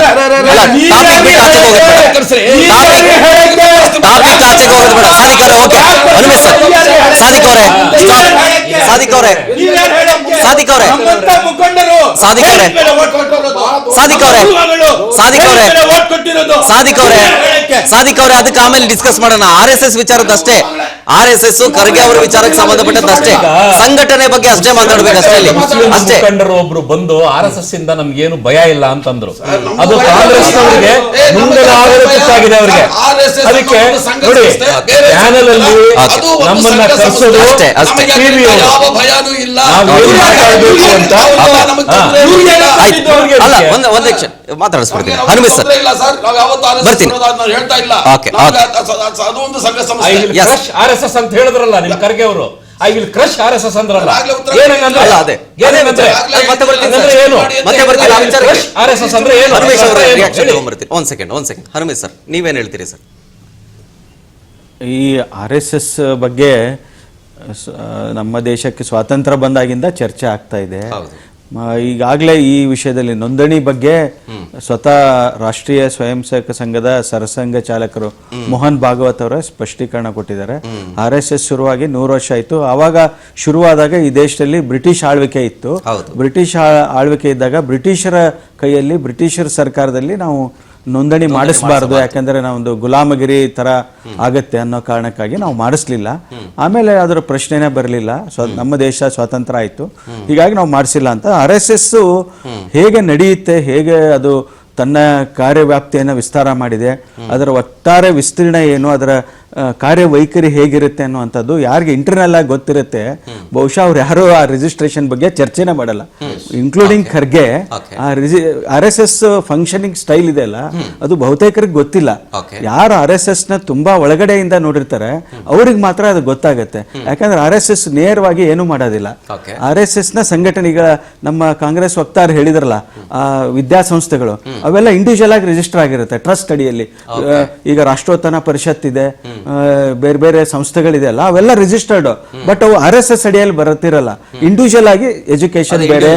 ಈಗ ವಿಶ್ವ ಹಿಂದೂ ಪರಿಷತ್ ಇದೆ, ಬಜರಂಗ್ ದಳ ಇದೆ, ಈ ತರ ಅವ್ರದ್ದು ಒಂದೊಂದಕ್ಕೆ ಒಂದೊಂದು ವಿಂಗ್ ಇದೆ. ಶಿಕ್ಷಣಕ್ಕೆ ಬೇರೆ ಇದೆ, ವನವಾಸಿ ಭಾರತೀಯ ಸಂಸ್ಥೆ ಅಂತ ಇದೆ, ಬಿಜೆಪಿ ಅನ್ನೋದು ರಾಜಕೀಯ ವಿಂಗ್ ಅವ್ರದ್ದು. ಇವೆಲ್ಲ ಮೂಲ RSS ಆದ್ರೂ RSS ನಿಂದ ಹೊರಗಡೆ ಬಂದಿರುವಂತ ಕವಲುಗಳು, ಈ ಮರದ ಟೊಂಗಿಗಳಿರುತ್ತಲ್ಲ, ಆ ರೀತಿ ರಂಬೆ ಕೊಂಬೆಗಳ ತರ ಬಂದಿರೋದು, ಅವೆಲ್ಲ ರಿಜಿಸ್ಟರ್ ಆಗಿರುತ್ತೆ. ಮೂಲ RSS ರಿಜಿಸ್ಟರ್ ಆಗಿರಲ್ಲ, ಅದು ಒಂದು ಗ್ರೂಪ್ ಆಫ್ ಇಂಡಿವಿಜುವಲ್ಸ್. ಅದು ನೀವು ಏನೇ RSS ನಿಂದ ಯೂನಿವರ್ಸಿಟಿಗಳು ಸಹಿತ ಬರ್ತಾ ಇದೆ, ದೊಡ್ಡ ದೊಡ್ಡ ಯೂನಿವರ್ಸಿಟಿಗಳು. ನಮ್ಮ ಸನಾತನ ಹಿಂದೂ ಸಂಸ್ಕೃತಿಗೆ ಅದ್ರ ಬಗ್ಗೆ ರಿಸರ್ಚ್ ಆಗಬೇಕು, ಈ ಆಯುರ್ವೇದ, ಹೋಮಿಯೋಪತಿ ಇದ್ರ ಬಗ್ಗೆ ಎಲ್ಲ ರಿಸರ್ಚ್ ಆಗ್ಬೇಕಂತ ಇಲ್ಲಿ ಬೆಂಗಳೂರು ಹತ್ರ ದೊಡ್ಡ ಯೂನಿವರ್ಸಿಟಿ ಬರ್ತಾ ಇದೆ, ಇಂಟರ್ನ್ಯಾಷನಲ್ ಏರ್ಪೋರ್ಟ್ ಹತ್ರ. ಅವೆಲ್ಲ ಇಂಡಿವಿಜುವಲ್ ಆಗಿ ರಿಜಿಸ್ಟರ್ ಆಗಿರುತ್ತೆ. ಯೂನಿವರ್ಸಿಟಿ ಮಾಡ್ಬೇಕಂದ್ರೆ ಗೌರ್ಮೆಂಟ್ ರಿಜಿಸ್ಟರ್ ಇಲ್ಲದೆ ಮಾಡಕ್ಕಾಗತ್ತಾ? ಮಾಡ್ಲೇಬೇಕು. ಒಂದು ಪ್ರೈಮರಿ ಸ್ಕೂಲ್ ಇಂದ ಹಿಡಿದು ಯೂನಿವರ್ಸಿಟಿ ವರೆಗೂ ರಿಜಿಸ್ಟರ್ ಆಗಿರುತ್ತೆ. RSS ರಿಜಿಸ್ಟರ್ ಆಗಲ್ಲ, ಆಗಿಲ್ಲ, ಆಗೋದು ಇಲ್ಲ, ಆಗ್ಬೇಕಾಗೇನೂ ಇಲ್ಲ. ಯಾಕಂದ್ರೆ ಅದು ಮಾಡುವಂತ ಕೆಲಸಗಳು RSS ನಲ್ಲಿ ವೈದ್ಯಕೀಯ ವಿಭಾಗನೇ ಬೇರೆ ಇದೆ, ಶಿಕ್ಷಣ ವಿಭಾಗನೇ ಬೇರೆ ಬೇರೆ ಇದೆ. ಆ ಸಂಸ್ಥೆಗಳು ಅಲ್ಲ, ಖರ್ಗೆ ಅವ್ರಿಗೆ ಹೇಳುವಂತದ್ದು ಏನಂದ್ರೆ, ಇಲ್ಲಿ ನೋಡಿ ರಾಜಕಾರಣದಲ್ಲಿ 2 ತರ ಇರುತ್ತೆ. ವಾಸ್ತವ ವಿಷಯಗಳೇ ಬೇರೆ ಇರುತ್ತೆ. ಈ ಸೈದ್ಧಾಂತಿಕ ರಾಜಕಾರಣ ಮಾಡುವಾಗ ಇಲ್ಲಿ RSS ನ ಟಾರ್ಗೆಟ್ ಮಾಡೋದ್ರಿಂದ ಇಂಡೈರೆಕ್ಟ್ ಆಗಿ ಬಿಜೆಪಿನ ಟಾರ್ಗೆಟ್ ಮಾಡುವಂತದ್ದು, ಮತ್ತೆ ಅಲ್ಲಿ ಹಿಂದುತ್ವದ ಒಂದು ವೋಟ್ ಬ್ಯಾಂಕ್ ಏನಿರುತ್ತಲ್ಲ ಅದನ್ನು ಡಿಸ್ಟರ್ಬ್ ಮಾಡುವಂಥದ್ದು, ರಾಜಕೀಯವಾಗಿ ಟಾರ್ಗೆಟ್ ಮಾಡುವಂಥದ್ದು, ಇದು ನಡೀತಾ ಇರುತ್ತೆ. ಇದು ರಾಜಕಾರಣಕ್ಕಾಗಿ ಮಾಡುವಂಥದ್ದು. ವಾಸ್ತವ ಬೇರೆ, ರಾಜಕಾರಣ ಬೇರೆ. ರಾಜಕಾರಣದಲ್ಲಿ ಏನಾಗುತ್ತೆ, ಈಗ ಸಿದ್ದರಾಮಯ್ಯನವರು ಸಮಾಜವಾದಿ ರಾಜಕಾರಣ ಮಾಡ್ತಾರೆ, ಈಗ ಬಿಜೆಪಿ ಅವರು ಅಷ್ಟೇ. ಈಗ ನಮ್ಮ ಕಾಂಗ್ರೆಸ್ ಮುಖಂಡರೇ ಹೇಳಿದ್ರು ನಮಗೆ RSS ಇಂದ ಬಿಜೆಪಿ ಇಂದ ತೊಂದರೆ ಇಲ್ಲ ಅಂತ. ಅವೆರಡನ್ನೂ ರಾಜಕೀಯಕ್ಕೆ ಬಳಸ್ಕೊಳ್ಳೋ ಅಂಥದ್ದು. ಈಗ ಬಿಜೆಪಿ ಅವ್ರಿಗೆ ಏನಂದ್ರೆ ಮುಸ್ಲಿಮರು ಅನ್ನೋದು ಒಂದು ರಾಜಕಾರಣಕ್ಕಾಗಿ ವಿರೋಧ ಮಾಡುವಂಥದ್ದು. ಆಮೇಲೆ RSS ನಲ್ಲೇ ಒಂದು ವಿಭಾಗ ಇದೆ, ರಾಷ್ಟ್ರೀಯ ಮುಸ್ಲಿಂ ಮಂಚ್ ಅಂತಿದೆ, ಅಲ್ಲಿ ಮುಸ್ಲಿಮರು ಇದ್ದಾರೆ RSS ಅಲ್ಲಿ. ಅಂದ್ರೆ ಇದೆಲ್ಲ ಏನಾಗುತ್ತೆ, ದೊಡ್ಡ ಮಟ್ಟದಲ್ಲಿ ಬೇರೆ ಬೇರೆ ರೀತಿ ಕೆಲಸಗಳು ಆಗ್ತಾ ಇರುತ್ತೆ. ರಾಜಕಾರಣ ಅಂತ ಬಂದಾಗ ಇವೆಲ್ಲ ಜನರನ್ನ ಡೈವರ್ಟ್ ಮಾಡುವಂಥದ್ದು, ಇದು ರಾಜಕಾರಣದಲ್ಲಿ ಡೈವರ್ಷನ್ ಮಾಡುವಂತ ಟ್ಯಾಕ್ಟಿಕ್ಸ್ ಇದು. ಓಕೆ. ಇದು ನಡೀತಾ ಇರುತ್ತೆ. ಇದು ಸಾಮಾನ್ಯ ಜನರಿಗೆ ಗೊತ್ತಾಗೋದಿಲ್ಲ. ಈಗ ಖರ್ಗೆ ಅವರು ಅವರ ಗೃಹ ಖಾತೆಯಲ್ಲಿ ಏನೇನ್ ಕೆಲಸಗಳನ್ನ ಮಾಡಬೇಕು, ಏನ್ ಡೆವಲಪ್ಮೆಂಟ್ ಮಾಡಬೇಕು, ಏನ್ ಸುಧಾರಣೆ ಮಾಡ್ಬೇಕು ಅನ್ನೋಂಥ ವಿಷಯಗಳನ್ನ ಚರ್ಚೆ ಮಾಡ್ತಾ ಹೋದ್ರೆ ದಿನಕ್ಕೊಂದು ಸಮಸ್ಯೆ ಬರುತ್ತೆ. ಅದಕ್ಕೆ RSS ನ ಟಾರ್ಗೆಟ್ ಮಾಡ್ಬಿಟ್ರೆ 24 ತಾಸು ಅದೇ ಚರ್ಚೆ ಮಾಡ್ಕೊಂಡು ಇದ್ ಬಿಡ್ತಾರೆ ಅಂತ ಜನರ ಮನಸ್ಸನ್ನ ಬೇರೆ ಕಡೆ ಸೆಳೆಯುವಂತ ಕೆಲಸಗಳು ಆಗ್ತಾ ಇರುತ್ತೆ. ಇದು ಡೈವರ್ಷನ್ ಮಾಡುವಂತ ಟ್ಯಾಕ್ಟಿಕ್ಸ್. ಅದಕ್ಕೆ ಈಗ ಹೇಳಿದ್ರಲ್ಲ, ಈ ಬಿಜೆಪಿಯಲ್ಲಿ ಮೂಲ ಬಿಜೆಪಿ ಏನಿದ್ದಾರೆ, RSS ನವ್ರು ಏನಿದ್ದಾರೆ, ಅವ್ರಿಗೆ ಟಿಕೆಟ್ ಸಿಗ್ತಾ ಇಲ್ಲ. ಈಗ ಇವ್ರು ಹೇಳ್ದಂಗೆ ಮುಸ್ಲಿಮರಿಗೆ ಹೆಂಗೆ ಕಾಂಗ್ರೆಸ್ ನಲ್ಲಿ ಮಹತ್ವ ಸಿಗಲ್ಲ, ಅದೇ ರೀತಿ ಮೂಲ RSS ನ ಯಾರು ಸ್ವಯಂ ಸೇವಕರಿದ್ರಲ್ಲ ಅವ್ರಿಗೆ ಟಿಕೆಟ್ ಸಿಗುತ್ತೆ. ನೋಡಿ, ಎಲೆಕ್ಷನ್ ಆದಾಗ ಕಾಂಗ್ರೆಸ್ JDS ನಿಂದ ಬಂದು ಬಿಜೆಪಿಯಲ್ಲಿ ಟಿಕೆಟ್ ತಗೊಳ್ತಾರೆ, ಅವ್ರಿಗೆ ಟಿಕೆಟ್ ಕೊಡ್ತಾರೆ, ದುಡ್ಡು ಇರೋರಿಗೆ ಟಿಕೆಟ್, ಜಾತಿ ಇರೋರಿಗೆ ಟಿಕೆಟ್ ಕೊಟ್ಟು ಗೆಲ್ಕೊಂಡ್ ಬರ್ತಾರೆ. ಮೂಲ RSS ಬಿಜೆಪಿಯಲ್ಲೇ ಇಲ್ಲ. ಇದು ಬಿಜೆಪಿಯಲ್ಲಿ ಇರೋರ್ಗೂ ಸಮಸ್ಯೆ. ಎಷ್ಟು ಜನ ಕಾಂಗ್ರೆಸ್ ಕೊಟ್ಟೆ ಕೊಡ್ತೀವಿ ಸರ್? 17 ಜನ ಕಾಂಗ್ರೆಸ್ ಬಿಟ್ಟು ಬೇಡ ಅಂತ ಹೇಳಿದ್ರೆ ಕಾಂಗ್ರೆಸ್ ಹೋಗ್ತಾರೆ ಸರ್. 17 ಜನ ಕಾಂಗ್ರೆಸ್ ಬಿಟ್ಟು ಬಿಜೆಪಿ ಸೇರ್ಕೊಂಡು ಸರ್ಕಾರ ಮಾಡಿದ್ರು. ಬಿಜೆಪಿಗೆ ಕಾಂಗ್ರೆಸ್ ನಾಯಕರು RSSಗೆ ಈ ಜಾತ್ಯತೀತತೆ ಜೊತೆಗೆ ಸಮಾನತೆ, ಸಮಾಜವಾದಿ, ಅದೆಲ್ಲದರ ಬಗ್ಗೆ ಅಲರ್ಜಿ ಅಂತ ಹೇಳಿ ಯಾವಾಗ ಆಮೇಲೆ ಖರ್ಗೆ ಮತ್ತು RSS ಅನ್ನುವಂಥ ವಿಚಾರ ಈಗಿಂದಲ್ಲ, ಈ ಹಿಂದಿನಿಂದಲೂ ಕೂಡ ಚಿತ್ತಾಪುರದಲ್ಲಿ ಶತಮಾನೋತ್ಸವ ಆಚರಣೆ ಮಾಡುವಂಥ ಸಂದರ್ಭದಲ್ಲೂ ಅಷ್ಟೇ, ಅಲ್ಲಿ ಪಥಸಂಚಲನ ಮಾಡಂಗಿಲ್ಲ, ಜೊತೆಗೆ ಒಂದು ಕೋಲ್ ಹಿಡ್ಕೊಂಡ್ ಬರಂಗಿಲ್ಲ, ಅದು ಏನೋ ಗುಮ್ ಕಟ್ಕೊಂಡು ಬರಂಗಾಗತ್ತೆ, ಬೇರೆ ರೀತಿ ಸಂದೇಶ ಕೊಡುತ್ತೆ. ಹೀಗೆ ಮೇಲಿಂದ ಮೇಲೆ ಈಗ ನೀವು ಹೇಳಿದ್ರಿ, ಸುಪ್ರೀಂ ಕೋರ್ಟ್ ಕೂಡ ಹೇಳಿದೆ, ಆಮೇಲೆ ಅದಕ್ಕೆ ರಿಜಿಸ್ಟ್ರೇಷನ್ ಅಗತ್ಯ ಇಲ್ಲ ಅಂತ ಹೇಳಿ ಅದೇ ಬಗ್ಗೆ ಡಿಸ್ಕಷನ್ ಆಗ್ತಿದ್ವು. ಇದೆಲ್ಲವೂ ಕೂಡ ಗೊತ್ತಿದ್ದೂನು ಯಾಕೆ ಹಿಂಗೆ ಮಾಡ್ತಿದ್ದಾರೆ ಹಾಗಾದ್ರೆ ಅಂತ ಈಗ ನಮ್ಮ ವಿಶ್ಲೇಷಕರು ಅವರು ಹೇಳಿದ್ರು, ಅವ್ರಿಗೆ ಧನ್ಯವಾದಗಳನ್ನು ಹೇಳಬೇಕು. ಈಗ ತನ್ನ ಕ್ಷೇತ್ರದಲ್ಲಿ ಕೆಲಸ ಮಾಡಕ್ಕೆ ಆಗದೇ ಇರುವಂತ ವ್ಯಕ್ತಿ, SSLC ರಿಸಲ್ಟ್ಸ್ ಬಂತು ಕಳೆದ 3 ವರ್ಷ ತಗೊಳ್ಳಿ, ಆಮೇಲೆ ಅವ್ರ ತಂದೆಯವರು ಎಷ್ಟು ಸರಿ ಅಲ್ಲಿ MLA ಆಗಿದ್ರು ಅದನ್ನು ನೀವು ತಗೊಳ್ಳಿ. ಯಾವತ್ತಾದ್ರೆ ಸ್ಟೇಟ್ ನಲ್ಲಿ ಫಸ್ಟ್ ಸೆಕೆಂಡ್ ಬೇಡ 10-15 ಸ್ಥಾನಕ್ಕೂ ಬಂದಿಲ್ಲ ಅವರು. PUC ರಿಸಲ್ಟ್ ತಗೊಳ್ಳಿ, ಅಲ್ಲೂ ಹಾಗೇನೆ. ಅದು ಬಂದು ಮೋಸ್ಟ್ ಬ್ಯಾಕ್ವರ್ಡ್ ಡಿಸ್ಟ್ರಿಕ್ಟ್ ಕರ್ನಾಟಕದಲ್ಲಿ. ಏನಾಗುತ್ತೆ ಅಂದ್ರೆ ಜನ ಪದೇ ಪದೇ ಕೇಳ್ತಾರೆ, ಮುಸ್ಲಿಂ ಸಮಾಜದವ್ರು ಇರ್ಬೋದು, ಹಿಂದೂಗಳು ಇರ್ಬೋದು, ಬೇರೆ ಯಾವ ಅಲ್ಪಸಂಖ್ಯಾತರು ಇರ್ಬೋದು, ಯಾರು ಬೇಕಾದ್ರೂ ಕೇಳ್ತಾರೆ, ನಿನ್ ಕೊಡುಗೆ ಏನಪ್ಪಾ ನಿನ್ ಕ್ಷೇತ್ರಕ್ಕೆ ಅಂತ ಹೇಳಿ. ಉತ್ತರ ಕೊಡಕ್ಕಾಗಲ್ಲ. ದಿನ ಬೆಳಗಾದ್ರೆ ಈ ಸೋಷಿಯಲ್ ಈಗ ಅವರು ಹೋಮ್ ಮಿನಿಸ್ಟರ್ ಅನ್ನೋದನ್ನ ಮರ್ತು ಬಿಟ್ಟಿದ್ದಾರೆ, ಸೋಷಿಯಲ್ ಮೀಡಿಯಾ ಮಿನಿಸ್ಟರ್ ಅನ್ಕೊಂಡ್ಬಿಟ್ಟಿದ್ದಾರೆ. ದಿನ ಬೆಳಗಾದ್ರೆ ಫೇಸ್ಬುಕ್ ಬರ್ತಾರೆ, ದಿನ ಬೆಳಗಾದ್ರೆ ವಾಟ್ಸಪ್ ಅಲ್ಲಿ ಇರ್ತಾರೆ, ದಿನ ಬೆಳಗಾದ್ರೆ ಒಂದ್ ಕಡೆ ಇರ್ತಾರೆ. ಸ್ವಾಮಿ, ಬಟ್ ಅವರೇ ವಾಟ್ಸಪ್ ಯೂನಿವರ್ಸಿಟಿ ಬಗ್ಗೆನೇ ಮಾತಾಡ್ತಾರಲ್ಲ. ನೋಡಿ, ವಾಟ್ಸಪ್ ಯೂನಿವರ್ಸಿಟಿಯಲ್ಲಿ ಬರೋ ಸತ್ಯಗಳು ಬೇರೆ ಯೂನಿವರ್ಸಿಟಿಗಳು ಬರಲ್ಲ. ಯಾಕಂದ್ರೆ ವಾಟ್ಸಪ್ ಯೂನಿವರ್ಸಿಟಿಯಲ್ಲಿ ಜನಸಾಮಾನ್ಯನ ಅವನದೇನಿರ್ತದೆ, ಅವನ ಅಭಿಪ್ರಾಯ ಇರ್ತದೆ. ಅದರೊಳಗೆ ಬೇಕಾದ ಅಭಿಪ್ರಾಯನ ನಾವು ಹೆಕ್ಕಿ ತಗೋಬಹುದು, ಬೇಡದೇ ಇರೋದನ್ನು ನಾವು ಬಿಡಬಹುದು. ಒಂದು ಮಾತನ್ನ ಹೇಳ್ಬೇಕು, ಅವಾಗಿಂದ ಅವರು ರಿಜಿಸ್ಟ್ರೇಷನ್ ಅಂತ ಹೇಳ್ತಿದ್ದಾರೆ. ಈಗ 1885 ಅಲ್ಲಿ ಇಂಡಿಯನ್ ನ್ಯಾಷನಲ್ ಕಾಂಗ್ರೆಸ್ ಫಾರ್ಮೇಶನ್ ಆಯ್ತು. ರಾಷ್ಟ್ರೀಯ ಸ್ವಯಂ ಸೇವಕ ಸಂಘಕ್ಕೂ ಮೊದಲೇ ಅವ್ರದ್ದು ಹಿಂದೂಸ್ತಾನಿ ಸೇವಾದಳ ಅಂತ ಅವ್ರದ್ದು ಪ್ರಾರಂಭ ಆಯ್ತು 1923ರಲ್ಲಿ. ಅದು ರಿಜಿಸ್ಟರ್ ಆಗಿದೆಯಾ ಕೇಳಿ, ಹೇಳಿವ್ರು. ಆಯ್ತಾ? ತಕ್ಷಣ ಅದೇ ಕೇಳಿದ್ರು. ನಮ್ಮನ್ನ ಚಡ್ಡಿಗಳು ಹಾಗೆ ಹೀಗೆ ಕೋಲು ಅಂತ ಹೇಳಿ ಬೈತಿದ್ರಲ್ಲ, ಆಕ್ಚುಲ್ ಆಗಿ ಆ ಚಡ್ಡಿ ಯೂನಿಫಾರ್ಮ್ ಅನ್ನ ಮೊದಲು ಹಾಕಿದ್ದು ನೆಹರೂರವರೇ. ಇಂಟರ್ನೆಟ್ ತೆಗೆದು ನೀವು ಹಿಂದೂಸ್ತಾನಿ NS ಹರ್ಡೀಕರ್, ನಾರಾಯಣ ಸುಬ್ಬರಾವ್ ಹರ್ಡೀಕರ್ ಅನ್ನೋರು ನಮ್ಮ ಕರ್ನಾಟಕ ರಾಜ್ಯದ ಧಾರವಾಡ ಜಿಲ್ಲೆಯವರು, ಕಾಂಗ್ರೆಸ್ಸಿನ ಒಬ್ರು ಕಾರ್ಯಕರ್ತ, ನಿಷ್ಠಾವಂತ ಕಾರ್ಯಕರ್ತ. ಅವರು ಶುರು ಮಾಡಿದ್ದು ಹಿಂದೂಸ್ತಾನಿ ಸೇವಾದಳ. ಆ ಹಿಂದೂಸ್ತಾನಿ ಅನ್ನೋ ಪದ ಬರುತ್ತೆ ಅಂತ ಹೇಳಿ ಮುಸ್ಲಿಂ ಸಮಾಜದವರು ಅದಕ್ಕೆ ವಿರೋಧ ವ್ಯಕ್ತಪಡಿಸಿದಾಗ ಕಾಂಗ್ರೆಸ್ ಸೇವಾದಳ ಅಂತ ಅದನ್ನ ನೆಹರೂರವರು ಮಾಡ್ತಾರೆ. ಆಯ್ತಲ್ಲ? ಚಡ್ಡಿ ಹಾಕಿದ್ದು ಮೊದಲು ಇವರೇ. ಇವ್ರಿಗೆ ಏನಾಗಿದೆ ಅಂದ್ರೆ ಈ RSS ಜೊತೆಗೆ ಇವರು ಪೈಪೋಟಿ ಮಾಡಕ್ ಆಗ್ಲಿಲ್ಲ. ಅದು ಕಲ್ಚರಲ್ ಆಕ್ಟಿವಿಟಿ ಇರಲಿ, ಸೋಷಿಯಲ್ ಆಕ್ಟಿವಿಟಿ ಇರಲಿ, ಅವಾಗ ಏನ್ ಮಾಡ್ತಾರೆ ಹೇಳಿ? ಈಗ ಸಾದಿಕ್ ಪಾಷಾ ಅವರು ನನ್ನ ಮೇಲೆ ಗೆಲ್ತಾನೆ ಇರ್ತಾರೆ, ಅವ್ರನ್ನ ನಾನು ಸೋಲ್ಸಕ್ಕಾಗಲ್ಲ, ನಾನೇನ್ ಮಾಡ್ಬಿಡ್ತೀನಿ ಹೇಳಿ, ಅವ್ರ ಮೇಲೆ ಸುಳ್ಳು ಹೇಳ್ತಾ ಬರ್ತೀನಿ, ಅವ್ರ ಮೇಲೆ ಅಪಪ್ರಚಾರ ಮಾಡ್ತೀನಿ. RSS ಮೇಲೆ ಮಾಡ್ತಾ ಇರೋದು ಇದೇ ಅಪಪ್ರಚಾರ. ಈಗ 2004 ಒಂದು ಪಾಯಿಂಟ್ ಹೇಳ್ತೀನಿ. 2004ರಿಂದ 2014 ತನಕ United progressive alliance UPA 1 and 2 ಇತ್ತು. ಅದೇನದು UPA ಅಂದ್ರೆ? ಒಂದಷ್ಟು ಲೈಕ್ ಮೈಂಡೆಡ್ ಪಾರ್ಟಿಗಳು ಒಂದು ಕಾಮನ್ ಮಿನಿಮಮ್ ಪ್ರೋಗ್ರಾಮ್ ಅನ್ನು ಇಟ್ಕೊಂಡು ಎಲೆಕ್ಷನ್ ನ ಫೈಟ್ ಮಾಡೋದು, ಅಧಿಕಾರಕ್ಕೆ ಬರೋದು. ಆ UPA ರಿಜಿಸ್ಟರ್ ಆಗಿದ್ಯಾ ಕೇಳಿ ಅವ್ರನ್ನ? ಇಲ್ಲ. ಎನ್ಡಿಎದಲ್ಲಿ ಮಿತ್ರ ಪಕ್ಷಗಳಿದೆ. ರಿಜಿಸ್ಟ್ರೇಷನ್ ಕೇಳೋದಕ್ಕೆ ನಿಮ್ಗೂ ರಿಜಿಸ್ಟ್ರೇಷನ್ ಆಗಿದೆ ಆಯ್ತಾ? ಪ್ರತಿ ಪ್ರಶ್ನೆ ಕೇಳಿ ಹೆಂಗೆ ಅಂದ್ರೆ election commission of India separate political ಪಾರ್ಟಿನ ಅದು ರೆಕಗ್ನೈಸ್ ಮಾಡಿದ್ರು ಇವರೆಲ್ಲ ಸೇರಿ ಒಂದು ಗುಂಪು ಅಂತ ಮಾಡ್ಕೊಂಡ್ರೆ ಅದಕ್ಕೆ ರೆಕಗ್ನಿಷನ್ ಬೇಡ. ಅದೇ ರೀತಿಯಾಗಿ RSS ನ ಐಡಿಯಾಲಜಿ ಕೆಳಗೆ ಅನೇಕ ವಿದ್ಯಾಸಂಸ್ಥೆಗಳು, ಸ್ವಸಹಾಯ ಪದ್ಧತಿಗಳು, ಅದು ಇದು ಕೆಲಸ ಮಾಡಬೇಕಾದ್ರೆ ಮೆಡಿಕಲ್ ಟೀಮ್ಸ್, ಆ ಪೇರೆಂಟ್ ಬಾಡಿ ಇದೆಯಲ್ಲ ಅದಕ್ಕೆ ರಿಜಿಸ್ಟ್ರೇಷನ್ ಬೇಕಿಲ್ಲ. ಇನ್ನೊಂದೇನು ಅಂದ್ರೆ RSS ನ ಹೆಸರಿನಲ್ಲಿ ಒಂದೇ ₹1 ದೇಣಿಗೆ ಇದುವರೆಗೂ ಬಂದಿಲ್ಲ, ಈಗಲೂ ಬರ್ತಿಲ್ಲ, ಮುಂದೇನೂ ಬರ್ತಿಲ್ಲ. ಫೈನ್, ಮಾತಾಡ್ತೀನಿ. ಚರ್ಚೆ ಮಾಡ್ತಾ ಇದ್ದೆ RSS ವಿಚಾರಕ್ಕೆ ಸಂಬಂಧಪಟ್ಟಂತೆ ಚಾಂದ್ ಪಾಷಾ ಸರ್ ಅವ್ರನ್ನ ಮಾತಾಡ್ತೀನಿ. ಸರ್, ಈಗಾಗಲೇ ನಿಮ್ಗೆ ಒಂದಷ್ಟು ಪ್ರಶ್ನೆಗಳನ್ನ ಕೇಳಿದ್ರು ಭಾಸ್ಕರನ್ ಸರ್ ಅವರು.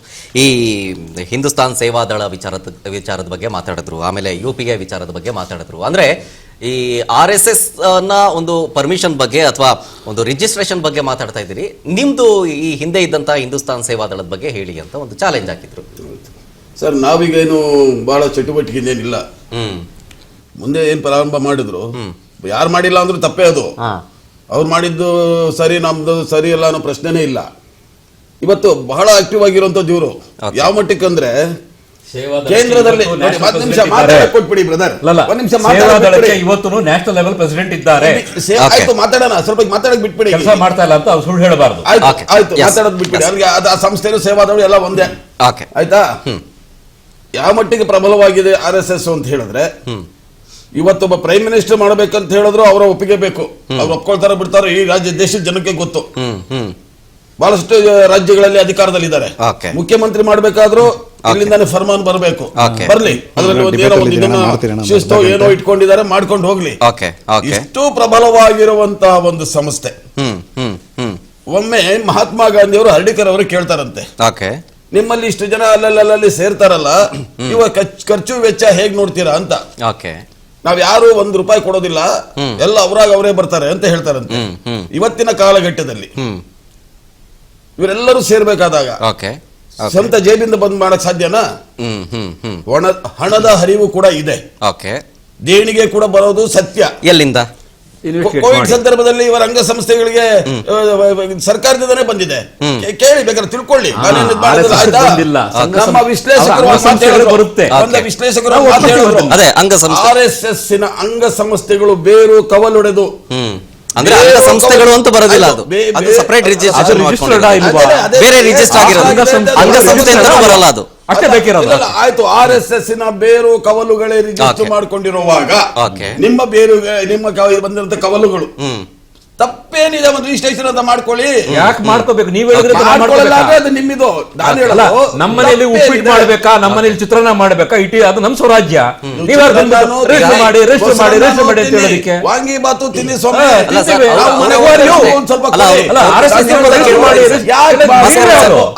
ಮೊದಲು ನಿಮ್ಮ ಸೇವಾದಳನ ರಿಜಿಸ್ಟರ್ ಮಾಡಿ ಜನರಿಗೆ ತೋರಿಸಿ. ಈ ರಾಜ್ಯದ ನಾವು ರಿಜಿಸ್ಟರ್ ಮಾಡಿದ್ದೀವಿ, ಈಗ ನೀವು ರಿಜಿಸ್ಟರ್ ಮಾಡಿ ತೋರಿಸಿ. ಮಾತಾಡಕ್ ಬಿಟ್ಬಿಡೋಣ. ಸಬ್ಜೆಕ್ಟ್ ತುಂಬಾ ಗಂಭೀರವಾದಂತಹ ಸಬ್ಜೆಕ್ಟ್. ರಾಜ್ಯದ ಜನ ನೋಡ್ತಾ ಇದ್ದಾರೆ. ರಾಜ್ಯದ ಜನ ಕೇಳ್ತಾ ಇದ್ದಾರೆ. ರಾಜ್ಯದ ಜನರ ಮಕ್ಕಳು ಅಥವಾ ಅವರು ಮಾಡುವಂತ ಸಣ್ಣ ಪುಟ್ಟ ಸಂಘ ಸಂಸ್ಥೆಗಳು, ಸೇವಾ ಸಂಸ್ಥೆಗಳು ಯಾವುದಕ್ಕೊಂದು ರಿಜಿಸ್ಟರ್ ಮಾಡಲೇಬೇಕು ಅಂತ ಕಾನೂನು ಮಾಡಿರುವಾಗ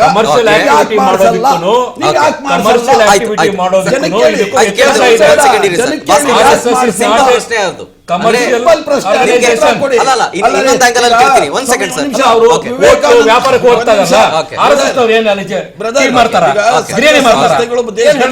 ಹುಟ್ಟಿರೋದೇನು ಇವತ್ತು ನಿನ್ನೆ ಅಲ್ಲ. ಸ್ವಾಮಿ ವಿವೇಕಾನಂದರು ಸಂಘ ಮಾಡಿದ್ರು, ರಾಮಕೃಷ್ಣ ಪರಮಹಂಸರು ಮಾಡಿದ್ರು, ಬಹಳ ಜನ ಆಗಿದ್ದೆ, ಇಲ್ಲ ಅಂತಿಲ್ಲ. ಇಲ್ಲೇ ನಿಮ್ಮ ಸಂಘದ ಬಗ್ಗೆ ನಮ್ಮ ದೂರಿಲ್ಲ, ನಮ್ಮ ತಕರಾರಿಲ್ಲ. ಒಂದು ರಿಜಿಸ್ಟ್ರೇಷನ್ ರೀ ಮಾಡೋದು ತಪ್ಪೇನಿದೆ? ನೀವೇ ಪ್ರಶ್ನೆ ಕೇಳ್ತಾ ಇದ್ದೀರಿ, ಯಾಕೆ ಮಾಡಬಾರ್ದು ಅಂತ ಕೇಳ್ತಿದ್ದಾರೆ. ಯಾಕೆ ಮಾಡ್ಬೇಕು ಅನ್ನೋ ಮರು ಪ್ರಶ್ನೆ ಬೇಡ, ಯಾಕೆ ಮಾಡಬಾರ್ದು ಅಂತ ಕೇಳ್ತಿದ್ದಾರೆ, ಅದಕ್ಕೊಂದು ಉತ್ತರ. ಜೊತೆಗೆ ಇನ್ನೊಂದು ಆಂಗಲ್ ಅಲ್ಲಿ ನಿಮ್ಗೆ ಪ್ರಶ್ನೆ ಕೇಳ್ತೀನಿ. ಈ ರಿಜಿಸ್ಟ್ರೇಷನ್ ಮಾಡಿದ್ರೆ ಏನಾದ್ರೂ ನಿಮ್ಮ ಇತಿಹಾಸಕ್ಕೆ ಏನಾದ್ರೂ ಚ್ಯುತಿ ಬರುತ್ತೆ ಅನ್ನುವಂಥದ್ದು ಏನಾದ್ರೂ ಇದೆಯಾ? ಆ ತರದ್ದು ಏನಾದ್ರೂ RSS ಅನ್ನ ಅಳಿಸಿ ಹಾಕಬೇಕು ಅಂತ ಹೇಳಿ ಎಂತೆಂತವ್ರು ಪ್ರಯತ್ನ ಮಾಡ್ಬಿಟ್ರು.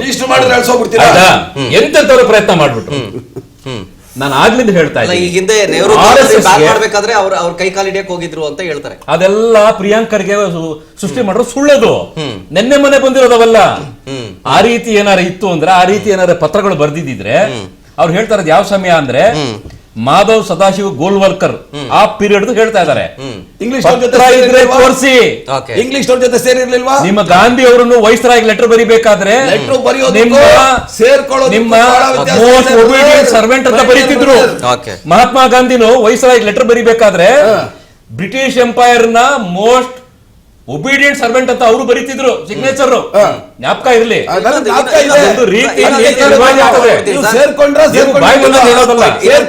ಸಾವರ್ಕರ್ ಅವರು ಬ್ರಿಟಿಷ್ ಅವ್ರ ಕಡೆಯಿಂದ ಪಿಂಚಣಿ ತಗತಿದ್ರು ಅಂತಾನು ಹೇಳ್ತಾರೆ. ಕಾಂಗ್ರೆಸ್ನವ್ರಿಗೆ ಲಕ್ಷ ಜನ ಬರ್ತಿತ್ತು. ಈಗ ಒಂದ್ ಕೆಲಸ ಮಾಡಿ, ಅವ್ರ ಹತ್ರ ಆಯ್ತು, ಮುಗಿಸು ಪ್ರಶ್ನೆ. ಕ್ಲಾರಿಫಿಕೇಶನ್ ಕೊಡ್ತೀನಿ. ಭಗತ್ ಸಿಂಗ್, ಚಂದ್ರಶೇಖರ್ ಆಜಾದ್, ರಾಜ್ಗುರು, ಅಶ್ಫಾಕುಲ್ಲಾ ಖಾನ್, ಖುದಿರಾಮ್ ಬೋಸ್ ಈ ತರದವ್ರು ತುಂಬಾ ಜನ ಸತ್ರಲ್ಲ. ಕಾಂಗ್ರೆಸ್ಸಿನ ಒಬ್ಬೇ ಒಬ್ಬ ಕಾರ್ಯಕರ್ತನ ಎಕ್ಸಾಂಪಲ್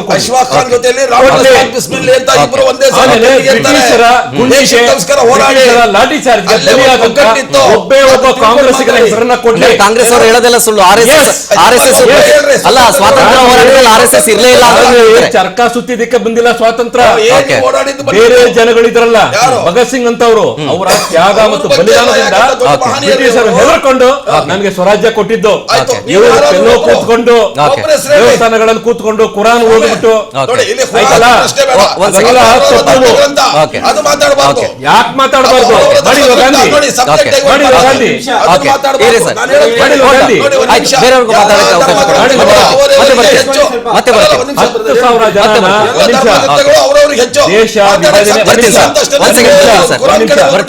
ದೇಶವನ್ನ ವಿಭಜನೆ ಮಾಡಲಿಲ್ಲ ಧರ್ಮದ ಆಧಾರದ ಮೇಲೆ ಅಂತ ಹೇಳಿ ಅವರು ಒಂದು ಕರೆಯನ್ನ ಕೊಡ್ತಾರೆ.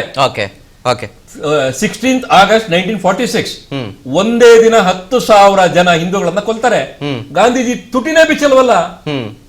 ಏನಾಗಿತ್ತು? ಏನ್ ಹೇಳ್ತಾರಂದ್ರೆ ನಿಮ್ದೇನಾಗಿತ್ತು? ಹೊಡೆದ್ರೆ ಅವ್ರ ಹತ್ರ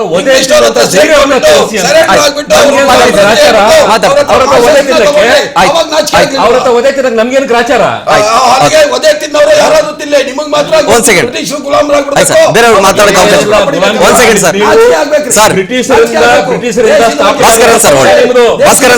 ನಿಮ್ಮ ಕಾಂಗ್ರೆಸ್ ಪಕ್ಷನ ಸ್ಥಾಪನೆ ಮಾಡಿದ್ದೆ ಬ್ರಿಟಿಷ್ನವರು.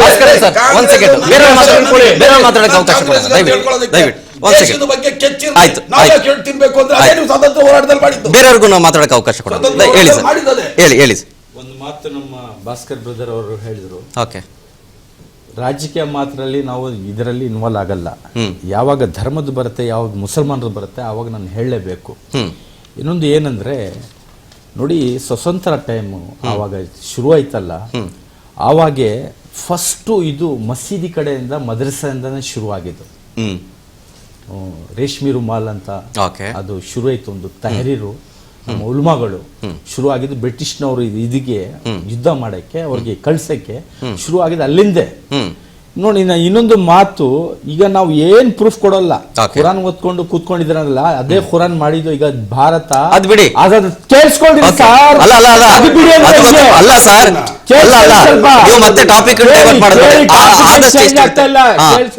ಚಿಕ್ಕದಾಗಿ ಮುಗಿಸಿ ದಯವಿಟ್ಟು. ಅಲ್ಲ ನೋಡಿ ಏನಂದ್ರೆ, ಈಗ ಒಂದು ಸಿಂಪಲ್ ಆಗಿ ಒಂದು ಇದು ಕೊಡ್ತೀನಿ.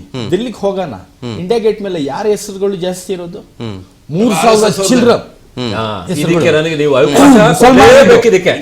ಮುಸಲ್ಮಾನರು ದಿಲ್ಲಿಯಿಂದ ಲಕ್ನೋ,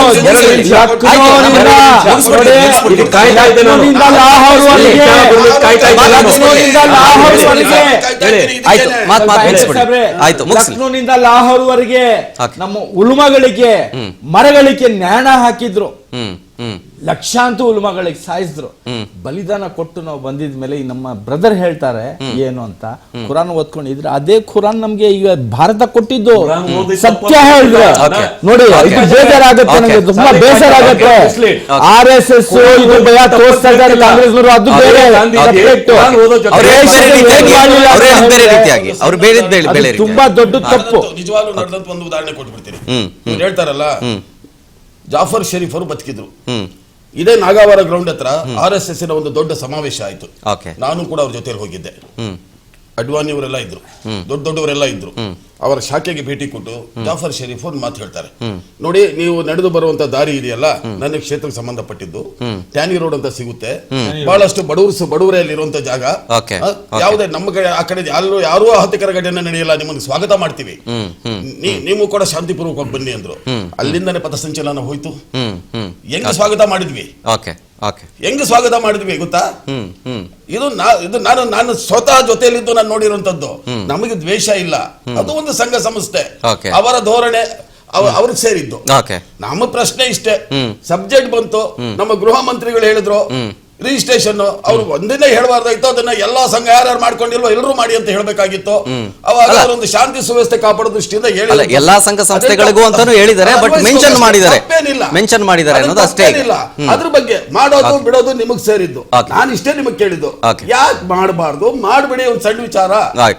ಹನುಮೇಶ್ ಸರ್, ಈಗ ಇತಿಹಾಸದ ಬಗ್ಗೆ ಒಂದಷ್ಟು ಚರ್ಚೆಗಳಾಯ್ತು. ಸೊ ಹಾಗಾಗಿ ನಿಮ್ಮ ಹತ್ರ ಈ ಒಂದು ಇತಿಹಾಸದ ಬಗ್ಗೆ, ಈ ಬ್ರಿಟಿಷ್ ಕಾಲದಲ್ಲಿ ಸಾವರ್ಕರ್ ಅವರು ಪಿಂಚಣಿ ತಗತಿದ್ರು ಅಂತ ಹೇಳಿ, ಹೋರಾಟದಲ್ಲಿ ಭಾಗಿಯಾಗಿರ್ಲಿಲ್ಲ RSS ಅಂತ ಹೇಳಿ, ಈ ಸಾವುಗಳ ಬಗ್ಗೆ, ಈ ಬಲಿದಾನದ ಬಗ್ಗೆಯೂ ಕೂಡ ಮಾತಾಡ್ತಾ ಇದ್ರು. ಇದ್ರ ಬಗ್ಗೆ ಹೇಳಿದ್ದಾರೆ ಸರ್. ನೋಡಿ, ನಮ್ಮ ದೇಶಕ್ಕೆ ಸ್ವಾತಂತ್ರ್ಯ ಹೋರಾಟ ಅಂತ ಶುರುವಾಗಿದ್ದು ಎಲ್ರಿಗೂ ಇತಿಹಾಸ ಗೊತ್ತಿದೆ. ಅವಾಗ ಇಡೀ ದೇಶನೇ ಬೇರೆ ಬೇರೆ ಪ್ರಾಂತ್ಯಗಳಲ್ಲಿ ಬೇರೆ ಬೇರೆ ರಾಜರ ಆಳ್ವಿಕೆ ನಡೆಸ್ತಾ ಇದ್ರು. ಅದು ದೊಡ್ಡ ಮಟ್ಟಕ್ಕೆ ರಾಷ್ಟ್ರ ಮಟ್ಟದಲ್ಲಿ ಹೋರಾಟ ಅಂತ ಶುರುವಾಗಿದ್ದು ಮಹಾತ್ಮ ಗಾಂಧಿಯವರ ಅಹಿಂಸಾತ್ಮಕ ಹೋರಾಟದ ಅವರೇ ನೇತೃತ್ವ ವಹಿಸಿದ್ದು. ಆವಾಗ ನಿಜವಾಗಿ ಹೇಳ್ಬೇಕಾದ್ರೆ ಕಾಂಗ್ರೆಸ್ಸೇ ದೇಶದ ಸ್ವಾತಂತ್ರ್ಯದ ಉದ್ದೇಶಕ್ಕಾಗಿ ಹುಟ್ಟಿದಂಥದ್ದು. ನ್ಯಾಷನಲ್ ಕಾಂಗ್ರೆಸ್ ಏನಿದೆಯಲ್ಲ, ಅದು ರಾಜಕೀಯವಾಗಿ ಏನೇ ಚರ್ಚೆ ಮಾಡ್ಬೋದು, ಬಟ್ ದೇಶದ ಸ್ವಾತಂತ್ರ್ಯಕ್ಕಾಗಿ ಹೋರಾಟ ಮಾಡಿದಂತಹ ಸಂಸ್ಥೆನೇ ಕಾಂಗ್ರೆಸ್. ಅದಕ್ಕೆ ಸ್ವಾತಂತ್ರ್ಯ ಬಂದ ಮೇಲೆ ಅದು ರಾಜಕೀಯ ಪಕ್ಷವಾದಾಗ ಸ್ವತಃ ಗಾಂಧೀಜಿಯವರೇ ಹೇಳ್ತಾರೆ, ಇದನ್ನ ವಿಸರ್ಜನೆ ಮಾಡ್ಬಿಡಿ, ಕಾಂಗ್ರೆಸ್ ಐಡಿಯಾಲಜಿ ಚೇಂಜ್ ಆಗುತ್ತೆ. ಹೀಗಾಗಿ ಕಾಂಗ್ರೆಸ್ ಈ ದೇಶದ ಸ್ವಾತಂತ್ರ್ಯಕ್ಕಾಗಿ ಹೋರಾಡೋದಕ್ಕಾಗಿ ಹುಟ್ಟಿದಂತ ಒಂದು ಆರ್ಗನೈಸೇಷನ್. ಆಮೇಲೆ ಅದು ಕಾಂಗ್ರೆಸ್ ಕಂಟಿನ್ಯೂ ಆಯ್ತು, ಅದು ರಾಜಕೀಯ ಪಕ್ಷವಾಯ್ತು. ರಾಜಕೀಯ ಪಕ್ಷವಾದಾಗ ಸಹಜವಾಗಿಯೇ ಅದನ್ನ ಟೀಕೆಗಳು ಶುರುವಾಯ್ತು, ಕಾಂಗ್ರೆಸ್ ನವ್ರು ಏನ್ ಹೋರಾಟ ಮಾಡಿದಾರೆ ಅಂತ. ಬಟ್ ನಿಜವಾಗಿ ಹೋರಾಟ ಮಾಡಿದ್ದು ಕಾಂಗ್ರೆಸ್, ಈ ಕಾಂಗ್ರೆಸ್ ಅಲ್ಲ, ಅದು ಸ್ವಾತಂತ್ರ್ಯ ಪೂರ್ವದ ಕಾಂಗ್ರೆಸ್. ಹೀಗಾಗಿ ಅದು ಕನ್ಫ್ಯೂಷನ್. ಮತ್ತೆ ಗಾಂಧೀಜಿಯವರ ರಾಜಕೀಯವಾಗಿ ಈಗಲೂ ಕೂಡ over A period of time ಇತ್ತು. ಗಾಂಧೀಜಿಯವರ ಇಡೀ ವಿಶ್ವದಲ್ಲಿ ಅಹಿಂಸಾತ್ಮಕವಾಗಿ ಈ ದೇಶಕ್ಕೆ ಸ್ವಾತಂತ್ರ್ಯ ತಂದುಕೊಟ್ರು. ಆದ್ರೆ ಅವರದು ಐಡಿಯಾಲಜಿ ಹೇಗಿತ್ತಂದ್ರೆ, ಎಲ್ಲರನ್ನೂ ವಿಶ್ವಾಸಕ್ಕೆ ತೆಗೆದುಕೊಳ್ಳೋಣ, ಈ ದೇಶದಿಂದ ನಾವು ಮುಸ್ಲಿಮರನ್ನ ಸಂಪೂರ್ಣವಾಗಿ ಮೂಲೋತ್ಪಾಟನೆ ಮಾಡೋಕ್ಕಾಗಲ್ಲ, ಅವರು ಈ ದೇಶದ ಪ್ರಜೆಗಳು, ಈ ದೇಶ ಒಂದು ಸೆಕ್ಯುಲರ್ ದೇಶ ಆಗಿರಬೇಕು, ಹಿಂದೂ ಮುಸ್ಲಿಂ ಕ್ರೈಸ್ತರು ಎಲ್ಲರೂ ಇರಬೇಕು ಅನ್ನುವಂತ ಧೋರಣೆ ಇತ್ತು. ಬಟ್ ಇದು ಏನಾಯ್ತು, ಗಾಂಧೀಜಿ ಅವರ ಈ ಧೋರಣೆ ಕಟ್ಟ RSS ವಾದಿಗಳು ಇರ್ತಾರಲ್ಲ, ಕಟ್ಟ ಹಿಂದೂವಾದಿಗಳು, ಈ ಗೋಡ್ಸೆ ಅಂತವ್ರಿಗೆ ಇಷ್ಟ ಆಗ್ಲಿಲ್ಲ. ಅದು ಇಂಡಿವಿಜುವಲ್ ಆಗಿ RSS ಅದನ್ನ ಯಾವತ್ತೂ ಹೇಳಲ್ಲ. ನೀವು RSS ನ ಈಗ ಹೆಂಗೆ ಇವರು ಕುರಾನಲ್ಲಿ ಯಾವಾಗ್ಲೂ ಹಿಂಸೆ ಹೇಳೋದಿಲ್ಲ ಅಂತಾರಲ್ಲ, RSS ಕೂಡ ಯಾವತ್ತೂ ಹಿಂಸೆಯನ್ನ ಪ್ರಚೋದನೆ ಮಾಡಲ್ಲ. ಇತ್ತೀಚೆಗೆ ಮೋಹನ್ ಭಾಗವತ್ ಅವರು ಭಾಷಣದಲ್ಲಿ ಹೇಳ್ತಾರೆ, ಅಯೋಧ್ಯೆ ರಾಮ ಮಂದಿರ ಆದ್ಮೇಲೆ RSS ನವರು ಹಿಂದೂಗಳು ಯಾರಿದ್ದಾರೆ ದಯವಿಟ್ಟು ಮಸೀದಿ ಕೆಳಗಡೆ ದೇವಾಲಯವನ್ನು ಹುಡುಕ್ಬೇಡಿ, ಶಿವಲಿಂಗವನ್ನು ಹುಡುಕ್ಬೇಡಿ, ಸಾಕಿನ್ನ ಅಂತ, ಇನ್ಮೇಲೆ ನಾವು ಒಂದಾಗಿರೋಣ ಅನ್ನೋ ಮಾತನ್ನ ಸ್ವತಃ RSS ನ ಸರಸಂಘ ಚಾಲಕರು ಕೊಡ್ತಾರೆ ಹೇಳಿಕೆ. ಅಂದ್ರೆ RSS ಯಾವತ್ತೂ ಕೂಡ ಮುಸ್ಲಿಂ ವಿರೋಧಿ ಅಲ್ಲ. ಅದೇ ರೀತಿ ಗಾಂಧೀಜಿಯವರ ಒಂದು ಸೋಷಿಯಲ್ ಫ್ಯಾಬ್ರಿಕ್ ಏನಿತ್ತಲ್ಲ, ನಾವು ಇಡೀ ದೇಶ ಸೆಕ್ಯುಲರ್ ಆಗಿರ್ಬೇಕನ್ನುವಂಥದ್ದು. ಯಾರು ಕೆಲವೊಂದು ಕಡೆ ಏನಾಗುತ್ತೆ, ಈ ಕಟ್ಟವಾದಿಗಳು ಇರ್ತಾರೆ ಕೆಲವರು, ಅವ್ರ ಮನಸ್ಸಿನ ಮೇಲೆ ಅದು ಬೇರೆ ಪರಿಣಾಮ ಬೀರುತ್ತೆ. ಅವರು ಮಾಡುವಂತ ಒಂದು ಘಟನೆಯಿಂದ ಇಡೀ ಆ ಸಂಘಟನೆಗೆ ಕೆಟ್ಟ ಹೆಸರು ಬರುತ್ತೆ. ಇವತ್ತು MM ಕಲಬುರ್ಗಿ ಅವ್ರನ್ನ, ಪೆನ್ಸೆ ಅವ್ರನ್ನೆಲ್ಲ ಹತ್ಯೆ ಮಾಡಿದ್ರು. ಯಾರು ಬಸವಣ್ಣನ ಬಗ್ಗೆ ಟೀಕೆ ಮಾಡಿದ್ರು, ಲಿಂಗಾಯತ ಧರ್ಮದ ಬಗ್ಗೆ ಟೀಕೆ ಮಾಡಿದವರೆಲ್ಲ 3 ಜನ ಮಹಾರಾಷ್ಟ್ರ ಕರ್ನಾಟಕ ಸೇರಿ 3 ಜನ ಹತ್ಯೆ ಆಯ್ತು. ಗೌರಿ ಲಂಕೇಶ್ ಹತ್ಯೆ ಆಯ್ತು. ಇದೆ ಈ ತರದ ವಾದಿಗಳು ಇರ್ತಾರಲ್ಲ, ಇವ್ರು ಎಲ್ಲಾ ಸಂಘಟನೆಯಲ್ಲೂ ಇರ್ತಾರೆ. ಇವತ್ತು ಮುಸ್ಲಿಮರಲ್ಲಿ ಇದಾರೆ, ಹಿಂದೂಗಳಲ್ಲಿ ಇದಾರೆ, ಅವ್ರನ್ನ ನಾವು ಫ್ಯಾನೆಟಿಕ್ ಅಂತ ಕರಿತೀವಿ. ಸೊ ಇಂಥವರಿಂದ ಆಗುವಂತ ಒಂದು ಘಟನೆ ಇಡೀ ಒಂದು ಸಂಘಟನೆಗೆ, ಇಡೀ ಒಂದು ಸಮಾಜಕ್ಕೆ ಕಳಂಕ ಆಗುತ್ತೆ. ಸೊ ಈ ರೀತಿ ಆದಾಗ ಅದು ಚರ್ಚೆಗಳು ಬೇರೆ ಬೇರೆ ರೀತಿ. ನಾಗೇಂದ್ರ ಸರ್, ಈಗ ಎಲ್ಲವೂ ಕೂಡ ಗೊತ್ತಿದ್ದು ಕಾಂಗ್ರೆಸ್ ಅಂದ್ರೆ ಖರ್ಗೆ ಅವರು ಅದನ್ನ ಬ್ಯಾನ್ ಮಾಡಬೇಕು. ಆಮೇಲೆ ಇನ್ನೊಂದು ಮಾತು ಹೇಳಿದ್ರು, ಕೇಂದ್ರದಲ್ಲಿ ನಾವು ಅಧಿಕಾರಕ್ಕೆ ಬರ್ತಿದ್ದಂತೆ RSS ನ ಬ್ಯಾನ್ ಮಾಡ್ಬಿಡ್ತೀವಿ ಅಂತ. ಸೊ ಹಾಗಾಗಿ ಆಗಲ್ಲ ಅಂತ ಗೊತ್ತಿದ್ರು ಕೂಡ ಈ ರೀತಿಯಾದ ಸ್ಟೇಟ್ಮೆಂಟ್ ಕೊಡೋದ್ರಿಂದ ಏನ್ ಲಾಭ ಆಗುತ್ತೆ ಅಂತ ಪಕ್ಷಕ್ಕೆ ಅವ್ರಿಗೆ? ತುಂಬಾ ಒಳ್ಳೆ ಪಾಯಿಂಟ್ ಇದೆ. ಇವತ್ತಿನಂತ ಕರ್ನಾಟಕದ ಇವತ್ತು ಕಾಂಗ್ರೆಸ್ ಪಕ್ಷ ಕರ್ನಾಟಕದಲ್ಲಿ ನಡ್ಕೊಂತ ಇರೋ ರೀತಿಗಳು ಭ್ರಷ್ಟಾಚಾರಗಳಲ್ಲಿ ಈ ವಿಷಯ ತುಂಬಾ ಅಮೂಲ್ಯವಾದದ್ದು. ಅವ್ರಿಗೆ ಒಂದು ಬ್ರಹ್ಮಾಸ್ತ್ರ ತರ ಉಪಯೋಗಿಸ್ಕೊಂತ ಇದ್ದಾರೆ. ಮುಂದಿನ ದಿನದಲ್ಲಿ GBI ಎಲೆಕ್ಷನ್ ಬರ್ತಾ ಇದ್ದಾರೆ. ಸನ್ಮಾನ್ಯ DK ಶಿವಕುಮಾರ್ ಅವರು ಎಲ್ಲಾ ಸ್ವಾಮೀಜಿಗಳು, ಎಲ್ಲಾ ಟೆಂಪಲ್ಗಳು, ಎಲ್ಲಾ ಸಮುದಾಯದವರು ಕೂಡ ಹಿಂದೂ ಸಮುದಾಯಗಳ ದೇವಸ್ಥಾನಗಳನ್ನ ಸುತ್ತಾ ಇದ್ದಾರೆ. ಇಲ್ಲಿ ಖರ್ಗೆ ಅವ್ರು ನೋಡಿದ್ರೆ, ಪ್ರಿಯಾಂಕಾ ಖರ್ಗೆ ಅವ್ರು ನೋಡಿದ್ರೆ, ಗೃಹ ಮಂತ್ರಿ ತಗೊಂಡು ಇವತ್ತು ಒಂದು ಮತ ಬ್ಯಾಂಕ್ಗೋಸ್ಕರ ಎಲ್ಲೋ ಇದನ್ನ RSS ವಿರೋಧ ಮಾಡಿದ್ರೆ ಮುಸ್ಲಿಮ್ಸ್ ಓಟ್ ನಮ್ಗೆ ಮತ ಬ್ಯಾಂಕ್ ಕ್ರಿಯೇಟ್ ಆಗ್ಬೋದು ಅನ್ನೋದಕ್ಕೆ ಆ ಉದ್ದೇಶ ಇಟ್ಕೊಂಡು ಮುಸ್ಲಿಮ್ಸ್ ಮತನ ಸಲಿಬೇಕು ಅನ್ನೋ ಉದ್ದೇಶ ಇಟ್ಕೊಂಡು ಖರ್ಗೆ ಈ ರೀತಿ ನಡ್ಕೊಂತ ಇದ್ದಾರೆ. ಇದಕ್ಕೆ DK ಶಿವಕುಮಾರ್ ಅವ್ರು ನೋಡಿದ್ರೆ ಟೆಂಪಲ್ ಡೌನ್ ಎಲ್ಲ ಸ್ವಾಮೀಜಿಗಳು, ಎಲ್ಲ ಮಠಗಳು, ಎಲ್ಲ ಸಮುದಾಯಗಳನ್ನ ಮೀಟ್ ಮಾಡ್ತಾರೆ ಅನ್ನೋದ್ರೆ ಹಿಂದೂ ಓಟನ್ ಸೆಳಿಬೇಕು ಅಂತೇಳಿ ಒಂದೆಲ್ಲೋ ಒಂದು ಪ್ರೀ ಪ್ಲಾನ್ ಮಾಡ್ಕೊಂಡು ಇವ್ರಿಗೆ ಅಭಿವೃದ್ಧಿ ಮಾಡೋಂಥ ಜ್ಞಾನ ಇಲ್ಲ, ಅಭಿವೃದ್ಧಿ ಮಾಡುವಂತ ಯೋಚನೆ ಇಲ್ಲ. ಇವತ್ತು ಇಂಥ ಒಂದು ಭ್ರಷ್ಟಾಚಾರ, ದುಡಾಳಿತ ಮತ್ತು ಇಷ್ಟೊಂದು ಕ್ರೈಮ್ಗಳು ನಡೀತಾ ಇದ್ರು ಕೂಡ ಅದ್ರ ಬಗ್ಗೆ ಇವ್ರು ಚಕಾರನೇ ಇಲ್ಲ, ಅದ್ರ ಬಗ್ಗೆ ಯಾವುದೇ ಸ್ಟೇಟ್ಮೆಂಟ್ ಇಲ್ಲ. ಇವತ್ತು ಸೆನ್ಸಿಟಿವ್ ಯಾವ್ದನ್ನ ಪೋರ್ಟ್ಫೋಲಿಯೋ ಯಾವ್ದು ಇದ್ರದ್ದು ಗೃಹ ಮಂತ್ರಿದು. ಗೃಹ ಮಂತ್ರಿಗೆ ರಾಜ್ಯಾದ್ಯಂತ ಬೇಕಾದಷ್ಟು ಕೆಲಸಗಳಿದಾವೆ, ಬೇಕಾದ ಸಮಸ್ಯೆಗಳಿದಾವೆ, ಬೇಕಾದಂತ ಇವತ್ತು ಕೂಡ ಪೊಲೀಸ್ ಡಿಪಾರ್ಟ್ಮೆಂಟ್ ಅಲ್ಲಿ ಎಷ್ಟೋ ಅಧಿಕಾರಿಗಳು ಕಿರುಕುಳದಿಂದ ಬದುಕ್ತಾ ಇದ್ದಾರೆ. ಅವನ್ನೆಲ್ಲ ಇಂಟರ್ವ್ಯೂ ಮಾಡಿ ರಾಜ್ಯ ಸುತ್ತಲಿ ಇಡೀ 30 ಡಿಸ್ಟಿಕ್ ಹೋಗ್ಬಿಟ್ಟು ಎಲ್ಲಾ ಜಿಲ್ಲೆಗಳು ಹೋಗಿ ಪೊಲೀಸ್ ಡಿಪಾರ್ಟ್ಮೆಂಟ್ ವೀಕ್ಷಣೆ ಮಾಡಿ ಏನು ಸಮಸ್ಯೆಗಳಿದಾವೆ ಪೊಲೀಸ್ ಡಿಪಾರ್ಟ್ಮೆಂಟ್ ಅದನ್ನ ಅವ್ರ ಪರಿಜ್ಞಾನ ತಗೊಂಡು ಡಿಪಾರ್ಟ್ಮೆಂಟ್ ನ ಶುದ್ಧಿ ಮಾಡೋದು ಅವ್ರಿಗೆ ಆ ಕೆಲಸ ಮಾಡಬೇಕು. ಅದನ್ನ ಬಿಟ್ಬಿಟ್ಟು ಇವರು ಇನ್ನೊಂದ್ 2 ವರ್ಷ ಇಲ್ಲಿ ಇರ್ಬೇಕಲ್ಲ.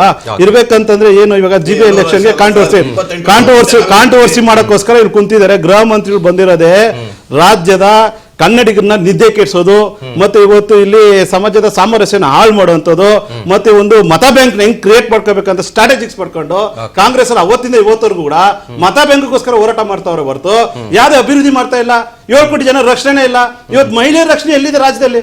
ಮಕ್ಕಳ ಅತ್ಯಾಚಾರ ಎಲ್ಲಿದೆ? ಇವತ್ತು ಪೋಸ್ಕೋ ಕೇಸ್ಗಳು ಎಷ್ಟಾಗ್ತಾ ಇದಾವೆ? ಇವತ್ತು ಕ್ರೈಮ್ ಎಷ್ಟಾಗ್ತಾ ಇದಾವೆ? ಬ್ಯಾಂಕ್ ದರೋಡೆಗಳು ಎಷ್ಟಾಗ್ತಾ ಇದಾವೆ? ಯಾವ ಕ್ರೈಮ್ ಕಂಟ್ರೋಲ್ ಆಗಿದೆ? ಇವತ್ತು ಡ್ರಗ್ಸ್ ಮಾಫಿಯಾಗೆ ಇವತ್ತು ನಮ್ಮ ರಾಜ್ಯದಲ್ಲಿ ಗುಪ್ತಚರ ಇಲಾಖೆ ಎಲ್ಲೋಗಿದೆ? ಇವತ್ತು ಹೊರ ರಾಜ್ಯಗಳಿಂದ ಬಂದು ನೋವಾಗ್ತಾ ಇದೆಯಾ? ತೊಂದರೆ ಆಗ್ತಾ ಇದೆಯಾ? ಅಸಹಾಯಕತೆ ಕಾಣಿಸ್ತಾ ಇದೆಯಾ? ನೋವು ಕಾಣಿಸ್ತಾ ಇದೆಯಾ? ತುಂಬಾ ತೊಂದರೆ ಆಗ್ತಾ ಇದೆಯಾ? ನೋವಾಗ್ತಾ ಇದೆಯಾ? ತೊಂದರೆ ಆಗ್ತಾ ಇದೆಯಾ? ಅಸಹಾಯಕತೆ ನಿಮ್ದು ಅಸಹಾಯಕತೆ ಮಾತಾ ನಿಮ್ ನೋವಾ ಇದು? ನನ್ನ ವಿಚಾರ ಇಷ್ಟ. ಮೈತ್ರಿ ಸರ್ಕಾರದಲ್ಲಿ ಆದಾಗ ಎಷ್ಟಿತ್ತು ಮೈತ್ರಿ ಸರ್ಕಾರದಲ್ಲಿ ಇದ್ದಾಗ ಕೂಡ ಉತ್ತರ ಕೊಡ್ತಾ ಇದ್ದಾರೆ. ಮೈತ್ರಿ ಸರ್ಕಾರ ಇದ್ರೆ ಕೂಡ ಈ ರೀತಿ RSS ಹಿಂದೂಗಳ ಮೇಲೆ ಹಿಂದೂಗಳನ್ನ ಎತ್ಕಟ್ಟೋದು, ಮುಸ್ಲಿಂ ಮೇಲೆ ಮುಸ್ಲಿಂ ಎತ್ಕಟ್ಟೋದು ನಡೀತಾ ಇರ್ಲಿಲ್ಲ. ಇದು ನಡೀತಾ ಇರ್ಲಿಲ್ಲ. ಇವತ್ತು ಈ ನೆಲದ ಕಾಡು ಒಂದ್ ಕಡೆ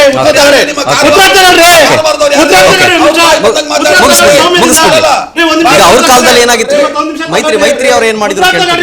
ಉತ್ತರ ಈ ನೆಲದ ಕಾನೂನ ಗೌರವದಿಂದ ಕುತ್ಕಾರೆ, ನೀವು ಗೌರವದಿಂದ ಕುತ್ಕಾರೆ, ಕೇಳಿ ಸ್ವಲ್ಪ ಅಷ್ಟೇ ಉತ್ತರ ಕೇಳಿ, ಅಷ್ಟೇ ಕೇಳಿ. ನಿಮ್ಮ ಸಮಸ್ಯೆ ಏನು ಇವತ್ತು? ಈ ನೆಲದ ಕಾನೂನು ಎಲ್ಲರಿಗೂ ಒಂದೇ. ಸಂವಿಧಾನ ಹಿಡ್ಕೊಂಡು ನೀವು ಇವತ್ತು ಪ್ರಮಾಣ ವಚನ ತಗಂತೀರಿ. ಯಾವ ರೀತಿ ಸಮಾಧಾನ ನೀವು ಪ್ರಮಾಣ ವಚನ ತಗೊಂಡ್ರಿ? 2,000 ಕೋಟಿ ಅನುದಾನ ಹಾಕಂತೀರಿ ಬೆಂಗಳೂರಿಗೆ ಅಂತ ಹೇಳದ? ಇಲ್ಲ ಜೋಡ ಭಾರತಂ ಅಂತ ಹೇಳ್ಬಿಟ್ಟು ಅದ್ರ ಮೇಲೆ ಪ್ರಮಾಣ ಪತ್ರ ಮಾಡದ ಸಂಘಟನೆ ಕಟ್ಟಿ ಅಂತೇಳಿ? ಈ ಜೋಡ ಭಾರತ ಸಂಘಟನೆಗೆ ಈ ಕರ್ನಾಟಕದ 7 ಕೋಟಿ ಜನ ತೆರಿಗೆ ಬೇಕಾ? ಒಂದಿರ್ಲಿ. ಎರಡನೇ ವಿಚಾರದಲ್ಲಿ ಇವತ್ತು ಈ ನೆಲದ ಕಾನೂನು ಎಲ್ಲರಿಗೂ ಒಂದೇ ಅಂತ ನಾವ್ ಯಾಕೆ ಹೇಳ್ತಿದ್ವಿ ಅಂದ್ರೆ, ಪ್ರತಿಯೊಬ್ಬ ವ್ಯಕ್ತಿ ತಪ್ಪು ಮಾಡಿದಾಗ ತೀಕ್ಷ್ಣವಾಗಿ ಖಂಡಿಸಿ ಕಾನೂನು ರೀತಿ ಕ್ರಮ ತಗೊಂಡು ಎಲ್ಲರಿಗೂ ಹಕ್ಕಿದೆ. ಇಲ್ಲಿ ಆ ಸಂಘ, ಆ ಸಮುದಾಯ, ಆ ಸಂಘ ಸಂಸ್ಥೆಗಳಂತ ಕಾನೂನಿಂದ ಯಾರು ತಪ್ಪಿಸ್ಕೊಳಕ್ಕಾಗಲ್ಲ. ಈ ಇವತ್ತು ಕಾನೂನು ಎಲ್ಲರಿಗೂ ಒಂದೇ. ಅದನ್ನ ಮನಗೊಟ್ಕೊಂಡು ಪ್ರಿಯಾಂಕಾ ಖರ್ಗೆ ಅವರು ಕೂಡ್ಲೆ ಮಾಡಿಸಿ ಅಂತ ಕೇಳ್ತಾರೆ. ನೋಡಿ ಇವತ್ತು ಆಲೋಚನೆ ಬರೋಣ. ಇವತ್ತು 1985 ಅಲ್ಲಿ ಹ್ಯೂಮನ್ ಅಂತ ಹೇಳ್ಬಿಟ್ಟು ಕಾಂಗ್ರೆಸ್ ಪಕ್ಷ ಸ್ಥಾಪನೆ ಮಾಡ್ತಾರೆ. 1985 ಅಲ್ಲಿ ಹ್ಯೂಮನ್ ಅಂತ ಸ್ಥಾಪನೆ ಮಾಡಿದ್ರು. ಅದು ಸನ್ಮಾನ್ಯ ಗಾಂಧೀಜಿಯವರು ಒಂದ್ ಕಡೆ ಹೇಳ್ಕೊಂಬಂದ್ರು, ಅದನ್ನ ಡಿಸಾಲ್ವ್ ಮಾಡ್ಬಿಡಿ, ನಮ್ಗೆ ಅದು ಯಾವ್ದು ಸರಿಯಾಗಿ ನಮ್ಮ ವ್ಯವಸ್ಥೆಯಲ್ಲಿ ಬರ್ತಾ ಇಲ್ಲ, ಡಿಸಾಲ್ವ್ ಮಾಡಿ ಅಂದಾಗ ಒಬ್ಬ ಬ್ರಿಟಿಷರ್ ಹುಟ್ಟಾಕಿರೋಂತ ಒಂದು ಸ್ಥಾಪನೆ ಮಾಡಿದ ಸಂಘದನ್ನ ಇವತ್ತು ನೀವು ಅದರಡಿಯಲ್ಲಿ ನೀವು ಅದನ್ನ ಸಂಘಟನೆನ ನೀವು ಬೆಳೆಸ್ಕೊಂಡ್ ಬರ್ತಾ ಇರೋ ಹೊರತು ನಿಮ್ದು ಸ್ವ ಇಚ್ಛೆಯಿಂದ ಸ್ವಂತಕ್ಕೆ ಏನಿದೆ ನಿಮ್ದು? ಮಹಾತ್ಮ ಗಾಂಧಿ ಹೇಳಿದ್ರು ನೀವು ಯಾಕೆ ವಿಸರ್ಜನೆ ಮಾಡಿಲ್ಲ? ಸೊ ಈ ರೀತಿಯಾಗಿ ಇವತ್ತು 1947 ಸ್ವತಂತ್ರ ಬರಕ್ ಮುಂಚೆ ಮಾಡ್ತಿರೋ ಗಣೇಶ ಸಂದರ್ಭದಲ್ಲಿ ಅವತ್ತು ಗಣೇಶ ಹಬ್ಬ ಮಾಡ್ತಾ ಇದ್ರು. ಅವತ್ತು ಗಣೇಶ ಹಬ್ಬಗಳು ಮಾಡ್ತಾ ಇದ್ರು. ಯಾವ ಸಂಘ ಸಂಸ್ಥೆಗಳಿದು? ಇವತ್ತು ಎಲ್ಲಾ ಕಡೆ ಬೀದಿ ಗಣೇಶ ಹಬ್ಬ ಮಾಡ್ತಾರೆ. ಗಣೇಶ ಚತುರ್ಥಿ ಮಾಡ್ತಾರೆ. ಕೇಳಿ ಗಣೇಶ ಚತುರ್ಥಿ ಮಾಡ್ತಾರೆ, ಬೀದಿಗಳಲ್ಲಿ ಊರುಗಳು ಮಾಡ್ತಾರೆ. ಎಲ್ಲಿ ಸಂಘ ರಿಜಿಸ್ಟರ್ಡ್ ಆಗಿದೆ? ಎಲ್ಲಾಗಿದೆ ಸಂಘ ರಿಜಿಸ್ಟರ್ಡ್ ಆಗಿದೆ? ಈ ರೀತಿಯಾಗಿ ಇವರ ಹುನ್ನಾರು ಇಷ್ಟೇ.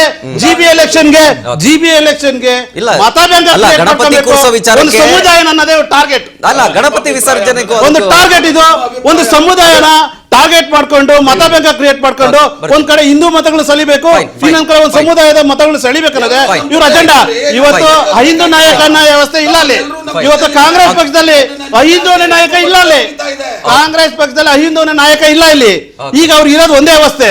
ಒಂದ್ ಕಡೆ ಹಿಂದೂ ಮತಗಳನ್ನ ಪಡಿಬೇಕು, ಇನ್ನೊಂದ್ ಕಡೆ ಇನ್ನೂ ಸಮುದಾಯದ ಮತಗಳು ಹೊರಬೇಕಾದ್ರೆ ಎರಡು ಮುಖ ಆಗಿ ಹೋಗ್ತಾ ಇದೆ. ಗೋಮುಖ ವ್ಯಾಘ್ರಗಳಾಗಿ ರಾಜ್ಯದ ಚುಕ್ಕಾಣಿ ಹಿಡ್ತಿದ್ದಾರೆ ಇವರಷ್ಟೇ. ಭಾಸ್ಕರನ್ ಸರ್, ಈಗ ಆಗಲೇ ಅವರು ನಮ್ಮ ವಿಶ್ಲೇಷಕರು ಮತ್ತು ನೀವು ಸೆಕ್ಯುಲರ್ ಅನ್ನೋ ಒಂದು ಪದಾನ ತಗೊಂಡ್ರಿ. ಸೆಕ್ಯುಲರ್ ಅನ್ನೋ ಪದ ಇದೆಯಲ್ಲ, ಅದು ನಮ್ಮ ದೇಶದಲ್ಲಿ ಮಿಸ್ಯೂಸ್ ಆದಷ್ಟು ಪ್ರಪಂಚದ ಯಾವ ದೇಶದಲ್ಲೂ ಆಗಿಲ್ಲ. ಯಾಕಂದ್ರೆ ಐದೇ ನಿಮಿಷ ಇದೆ. ಎಲ್ರದ್ದು ಸಣ್ಣ ರಿಯಾಕ್ಷನ್ ತಗೊಂಡ್ಬಿಡ್ತೀನಿ ಸರ್. ಸೆಕ್ಯುಲರ್ ಅಥವಾ ಸೆಕ್ಯುಲರಿಸಮ್ ಅಂದ್ರೆ ಏನು ಅಂದ್ರೆ separation of the state from religion ಅಂತ ಅರ್ಥ. ನಮ್ಮ ದೇಶದಲ್ಲಿ ಅಡ್ಮಿನಿಸ್ಟ್ರೇಷನ್ ಮತ್ತು ರಿಲಿಜನ್ ಬೇರೆ ಬೇರೆ ಇದೆಯಾ ಹೇಳಿ? ನಮ್ಮ ರಿಲಿಜನ್ ಮೇಲೆ ಕಡಿವಾಣ ಹಾಕ್ತಾರೆ. ಅದೇ ಇಸ್ಲಾಂ ಮೇಲೆ, ಕ್ರಿಶ್ಚಿಯಾನಿಟಿ ಮೇಲೆ ಮತ್ತು ಪಾರ್ಸಿ ರಿಲಿಜನ್ ಮೇಲೆ ಕಡಿವಾಣ ಇಲ್ಲ. ಆದ್ರಿಂದ ಈ ದೇಶನ ಸೆಕ್ಯುಲರ್ ಅಂತ ದಯವಿಟ್ಟು ಯಾರು ಹೇಳಕೋಬೇಡಿ, ಇಟ್ಕೊಳ್ಳಬಾರ್ದು. ಒಂದ್ ನಿಮಿಷ, separation of the state from religion ಅಂತ ಹೇಳಿದ ಮೇಲೆ ಸಂವಿಧಾನದಲ್ಲೇ ರಿಲಿಜನ್ ಬಂದ್ಬಿಟ್ಟಿದೆ. It cannot be A secular country. ಒಂದು ಸಾದಿಕ್ ಪಾಷಾ ಅವರು ಮತ್ತು ಇವರು ಅವಾಗಲೇ ಇಂಡಿಯಾ ಗೇಟ್ ಮಾನ್ಯುಮೆಂಟ್ ಬಗ್ಗೆ ಹೇಳ್ತಾ ಇದ್ರು. ತಿಳ್ಕೊಳ್ಳಿ, ಅಲ್ಲಿ ಏನು ಹೆಸರುಗಳಿದೆಯಲ್ಲ 68,000 ಚಿಲ್ಲರೆ, ಅದರಲ್ಲಿ 6,900 ಹೆಸರುಗಳು ಬ್ರಿಟಿಷ್ ಸೈನಿಕರ ಹೆಸರುಗಳಿದೆ. ಒಂದು, ಇವರು ಅಲ್ಲಿ ಯಾರು ನಮ್ಮ ಸೈನಿಕರು ಸತ್ತಿದ್ದಾರೆ, with due respect to them, ಅವ್ರು ಯಾರು ಬ್ರಿಟಿಷರ ಮೇಲೆ ಯುದ್ಧ ಮಾಡಿ ಸತ್ತಂತವ್ರಲ್ಲ. ದಯವಿಟ್ಟು ಅರ್ಥ ಮಾಡ್ಕೊಂಡು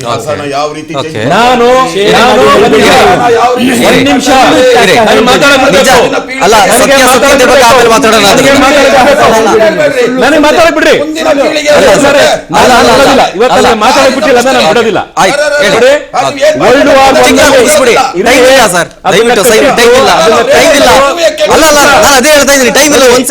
ಇಂಡಿಯಾ ಗೇಟ್ ಮಾನ್ಯುಮೆಂಟ್ ಮೇಲೆ ಇಲ್ಲ ಒಂದು ಎಪಿಟಾಪ್ ಇದೆ. ಏನ್ ಗೊತ್ತಾ? ವರ್ಲ್ಡ್ ವಾರ್ 1 ನಲ್ಲಿ ಈಸ್ಟ್ ಆಫ್ರಿಕಾದಲ್ಲಿ ಮತ್ತು ಫ್ರಾನ್ಸ್ ಅಲ್ಲಿ ಬ್ರಿಟಿಷರ ಸೈನ್ಯದಲ್ಲಿ ಕೆಲಸಕ್ಕಿದ್ದು ಸತ್ತಂತ ಸೈನಿಕರ ಹೆಸರದು. ಪದೇ ಯಾಕೆ ಸುಳ್ಳು ಹೇಳ್ತಾರೆ ಇವರು? ನಾನು ಇಲ್ಲೇ ತೋರಿಸ್ತೇನೆ. ಈ ತರ ಸುಳ್ಳುಗಳನ್ನ ಹೇಳಿ ಸತ್ಯಾಸತ್ಯತೆ ಎಲ್ಲ 6,800 ಬ್ರಿಟಿಷ್ ಸೈನಿಕರ ಹೆಸರು ಇಂಡಿಯಾ ಗೇಟ್ ಮಾನ್ಯುಮೆಂಟ್ ಅಲ್ಲಿ ಯಾಕಿದೆ? ಇಲ್ಲೇ ತೋರಿಸ್ತೀನಿ.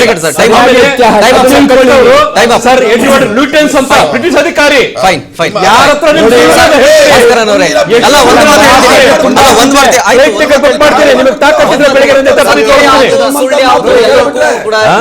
ಜನ ಯಾರು ಸತ್ಯ ಯಾವುದು ಸುಳ್ಳು ಯಾವುದು ಎಲ್ರಿಗೂ ಗೊತ್ತಿದೆ ಈ ಪ್ರಪಂಚ. ಭಾಸ್ಕರ್ ಆಯ್ತು, ಅದಕ್ಕೆ ಪ್ಲಾನ್ ಮಾಡೋಣ. ದಯವಿಟ್ಟು ಈಗ ಇಲ್ಲ